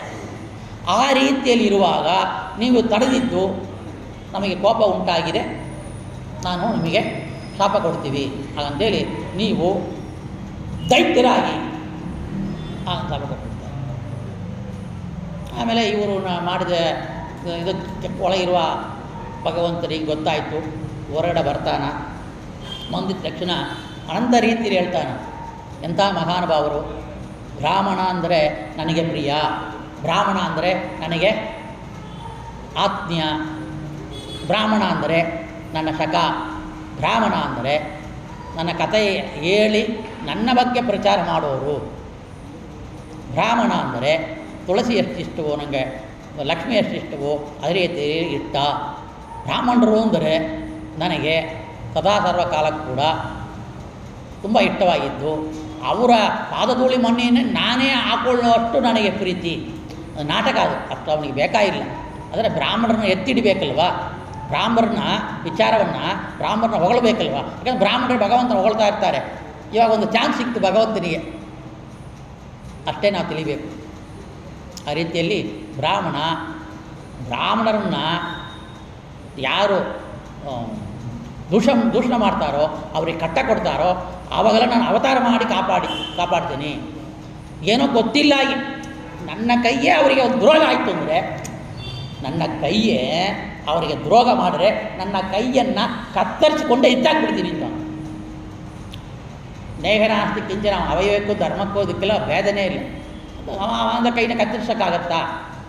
ಮಾಯಾವಾಗಿ ಒಂದು ಕೈ ಇಲ್ಲದೆ ಒಂದು ಕಾಲಿದ ಅವನು ತೋರಿಸ್ಕೊಳ್ಬೋದು.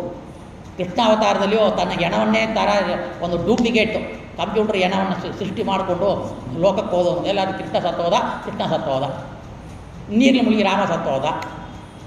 ಋಷಭ ಪರಮಾತ್ಮ ಕಾಡುಗಿಚ್ಚಿಯಲ್ಲಿ ಕಾಡಿನ ಅಗ್ನಿಯಲ್ಲಿ ಸತ್ತೋದ ಅಷ್ಟೇ ಮಾತು. ಜೀವನಿಗೇ ಸಾವಿಲ್ಲ, ಪಾಂಚಭೌತಿಕ ಶರೀರ ಅವನಿಗಿಲ್ಲ, ಅವನಿಗೆ ಸಾವೇ ಇಲ್ಲ. ಮುಖ್ಯ ಪ್ರಾಣದೇವರೇ ಸತ್ತೋದ್ರೆ ನಾವಿರೋದಿಲ್ಲ, ಇದು ಭಸ್ಮವಾಗಿಬಿಡುತ್ತೆ 14 ಲೋಕಗಳು ಎಲ್ಲ ಅವರೇ ಇದ್ದು ನಡೆಸೋದು. ಸರ್ವಶ್ರೇಷ್ಠ ಮುಖ್ಯ ಪ್ರಾಣದೇವರಿಂದ. ಆ ರೀತಿಯಲ್ಲಿ ಇವರು ಭಗವಂತ ಹೇಳಿರೋದನ್ನು ತಾತ್ಪರ್ಯ ನಿರ್ಣಯದಲ್ಲಿಯೂ ನಮ್ಮ ಆಚಾರ್ಯರು ಕೊಡ್ತಾ ಇದ್ದಾರೆ. ನಾವು ಮುಂಚೆ ಹೇಳಿದ್ವು, ಬಾಹೂರಾಜನ್ಯ ಕೃತ, ಕ್ಷತ್ರಿಯರು ರಾಜರು ಅವನ ಕೈಯಿಂದ ಹುಟ್ಟಿದವರು ಅಂದರೆ ಕೈಯನ್ನು ಕತ್ತರಿಸ್ಕೊಳ್ತೀನಿ ಅಂತಂದರೆ ಬ್ರಾಹ್ಮಣರಿಗೆ ಹರಿಭಕ್ತರಿಗೆ ಯಾರು ಕೆಡುಕು ಮಾಡಿರ್ನೋ ಅವರನ್ನು ಕತ್ತರಿಸ್ತೀನಿ. ಪರಶುರಾಮ ತನ್ನ ತಂದೆ ಬ್ರಾಹ್ಮಣರಿಗೆ ಕೆಡುಕು ಮಾಡ್ತಾರೆ. 21 ಬಾರಿ ಭೂಮ ಪ್ರದೇಶನ ಹಾಕಿ ಆ ದುಷ್ಟ ಕೆಟ್ಟ ಕ್ಷತ್ರಿಯರನ್ನ ಕೊಂದಾಕಿದ. ಆ ರೀತಿಯಲ್ಲಿ ನನ್ನ ಕೈಯನ್ನು ನಾನು ಕತ್ತರಿಸ್ಕೊಳ್ತೀನಿ ಅಂತಂದರೆ ಏನರ್ಥ? ರಾಜರನ್ನು ಕ್ಷತ್ರಿಯರನ್ನು ನಾನು ಕೊಂದಾಕ್ತೀನಿ ಅಂತ ಅರ್ಥ. ಅವನ ಕೈಯನ್ನು ಕತ್ತರಿಸೋಕ್ಕಾಗೋದಿಲ್ಲ. ಈ ರೀತಿಯಲ್ಲಿ ತಾತ್ಪರ್ಯನೇ ಆಚಾರ್ಯ ಸುಂದರವಾಗಿ ಅದಕ್ಕೊಂದು ತಾತ್ಪರ್ಯ ನಿರ್ಣಯದಲ್ಲಿ ಕೊಟ್ಟಿದ್ದಾರೆ ಭಾಷ್ಯವನ್ನು. ಆ ರೀತಿಯಲ್ಲಿ ವಿಶೇಷವಾಗಿಯೂ ಹರಿ ಇಷ್ಟೆಲ್ಲ ಮಾತಾಡ್ತಾ ಇರೋದು ಅವರ ಭಕ್ತರನ್ನ ಇದು ಮಾಡಬೇಕು. ಆಮೇಲೆ ಹೇಳ್ತಾರೆ ಬ್ರಾಹ್ಮಣರ ಶಾಪ ಅದನ್ನು ನಾನು ಸುಂದು ಆಗೋದಿಲ್ಲ, ನಾನು ತಡೆಯೋಕ್ಕೆ ಹೋಗೋದಿಲ್ಲ. ಜಯ ವಿಜಯರು ಒಂದು ಹರಿಸೇವಕರು ಹರಿಭಕ್ತರಾಗಿದ್ದರು, ತಡೆದಿದ್ದಪ್ಪು ಹಗಂಭಾವ ಬಂದ್ಬಿಡುತ್ತೆ. ಒಂದು ಪೋಸ್ಟ್ ಕೊಟ್ಟರೆ ಸರಿ ಬಂದ್ಬಿಡುತ್ತೆ. ಒಂದು ಪೋಸ್ಟ್ ಕೊಟ್ಟರೆ ಬಂದ್ಬಿಡುತ್ತೆ. ನಮ್ಮನ್ನು ಯಾರು ಕೇಳೋದಿಲ್ಲ, ಅದು ಭ್ರಷ್ಟಾಚಾರ ಮಾಡಿಬಿಡ್ತಾರೆ. ಅದನ್ನು ಕೇಸ್ ಓಪನ್ ಮಾಡಿ ಜೈಲಿಗೆ ಕಳಿಸುವಾಗ ಗುಡಿಗೋಪುರ ಎಲ್ಲ ಹೋಮ ಮಾಡೋದು, ಅವನ ಮಾಡೋದು, ಆವಾಗ ನಾಮ ಹಚ್ಕೊಳ್ಳೋದು, ಆವಾಗ ಪಂಚ ಉಡೋದು. ಅದಕ್ಕೆ ಮುಂಚೆ ಮಾಂಸ ತಿಂದು ದೇವಸ್ಥಾನಕ್ಕೆ ಹೋಗೋದು, ಚಪ್ಪಲಿ ಹಾಕ್ಕೊಂಡು ಪೂಜೆ ಮಾಡೋದು, ಚಪ್ಪಲಿ ಶೂ ಹಾಕ್ಕೊಂಡು ಉದ್ಘಾಟನೆ ಮಾಡೋದು, ಎಲ್ಲ ಪಾಪಗಳು ಮಾಡ್ತಾರೆ. ಆ ಭ್ರಷ್ಟಾಚಾರದ ಒಂದು ವಿಷಯ ಬಂದು ಕೇಸ್ ಆಗಿದೆ ಕೂಡಲೇ ನಾರಾಯಣ ಕೃಷ್ಣ ಗೋವಿಂದ ಅಂತನೋ ಅಲ್ಲಿ ಪ್ರವೇಶ. ಅಷ್ಟು ಬಂಗಾರದ ಆಸೆ, ಹಣದ ಆಸೆ ರೀತಿಯಲ್ಲಿ ನಿಮಗೆ ಅವರು ಕೊಟ್ಟ ಶಾಪವನ್ನು ನಾನು ಸರಿ ಅಂತ ಹೇಳ್ತೀನಿ. ಭಗವಂತ ಸರಿ ಅಂತ ಹೇಳಿದ ಮೇಲೆ ಆ ಶಾಪ ತಟ್ಟತ್ತೆ. ಶೃಂಗಿ ಮಹರ್ಷಿ ಪರೀಕ್ಷಿತರಾಜನಿಗೆ ಕೊಟ್ಟ ಶಾಪವು ಅದೇ ರೀತಿಯಲ್ಲಿ. ಅದಕ್ಕಿಂತ ತಾರತಮ್ಯ ಉತ್ತಮೋತ್ತಮರು ಸನಕಾದಿ ಋಷಿಗಳು, ಹರಿಭಕ್ತರು, ಸರ್ವ ಸಂಘ ಪರಿತ್ಯಾಗಿಗಳು. ಮದ ಮಾಡ್ಕೊಂಡು ಸೃಷ್ಟಿ ಮಾಡೋದು ಕೂಡ ಬೇಡ ಅಂತ ವೈರಾಗ್ಯವಾಗಿ ಬೇಡ ಅಂತ ಹೇಳಿದವರು. ಆ ರೀತಿಯಲ್ಲಿ ಇರೋದ್ರಿಂದ ಇದು. ಆಮೇಲೆ ಜಯ ವಿಜಯರು ಅನಂತ ರೀತಿಯಲ್ಲಿ ಬೇಡ್ತಾ ಇದ್ದಾರೆ. ಪ್ರಭೋ ನಾರಾಯಣ, ಸೃಷ್ಟಿಕರ್ತ, ಜಗನ್ನಾಥ, ಮಾಧವ, ಭಕ್ತವತ್ಸಲ, ಅಬದ್ಬಾಂಡು, ಅನಾದರ್ಶಗಳನ್ನೆಲ್ಲ ಸ್ತೋತ್ರ ಮಾಡಿ ಕೈ ಮುಗಿದು ಬೇಡಿ, ಕಾಳಿ ಮುಗಿದು ಬೇಡಿ. ಆಮೇಲೆ ಕೇಳ್ಕೊಳ್ಳುವಾಗ ಒಂದು 3 ಜನ್ಮದಲ್ಲಿ ನೀವು ದುಡ್ಡ ಸಾಧನೆಯನ್ನು ಮಾಡಿ ನೀವು ಬಂದುಬಿಡಿ. ಆದರೂ ಕೂಡ ನನ್ನ ಒಂದು ಜ್ಞಾಪಕ, ನನ್ನ ಭಕ್ತಿ ಆವಾಗ ನಿಮಗೆ ಉಳಿತಾ ಇರುತ್ತೆ. ಆದರೂ ಕೂಡ ಈ ದೈತ್ಯರು ನಿಮ್ಮೊಳಗೆ ಪ್ರವೇಶ ಮಾಡಿ ಇರ್ತಾರೆ. ಅದಕ್ಕಾಗಿ ನೀವು ಏನು ಮಾಡ್ತೀರಿ, ನನ್ನ ಮೇಲೆ ಎಷ್ಟು ದ್ವೇಷ ಮಾಡಬೇಕೋ ಅಷ್ಟು ದ್ವೇಷವನ್ನು ಮಾಡ್ತಾ ನಿಮ್ಮ ದೇಶ ಸಾಧನೆ ಮುಗಿದು ನಮಗೆ ಬರ್ತಾರೆ. ಕೆಲವರು ಹೇಳ್ತಾರೆ ಹರಿ ಭಕ್ತಿ ಮಾಡಿ ಮೋಕ್ಷಕ್ಕೆ ಹೋಗೋರು ಉಂಟು. ಹಿರಣ್ಯಾಕ್ಷನ ಜ್ಯೋತಿ ಸತ್ತೋದ ಮೇಲೆ ಅದು ಕೃಷ್ಣ ತಗೊಂಡ ಪರಮಾತ್ಮನದಲ್ಲಿ ಅದು ಐಕ್ಯವಾಯಿತು ನೋಡಿ. ದೇಶ ಮಾಡಿದ್ರೂ ಮುಕ್ತಿ, ಅವನ ನೆನೆಸ್ಕೊಂಡು ಸತ್ತರೂ ಮುಕ್ತಿ, ಅವಳ ಭಕ್ತಿ ಮಾಡಿದ್ರೂ ಮುಕ್ತಿ ಅಂತ ಹೇಳ್ತಾರೆ.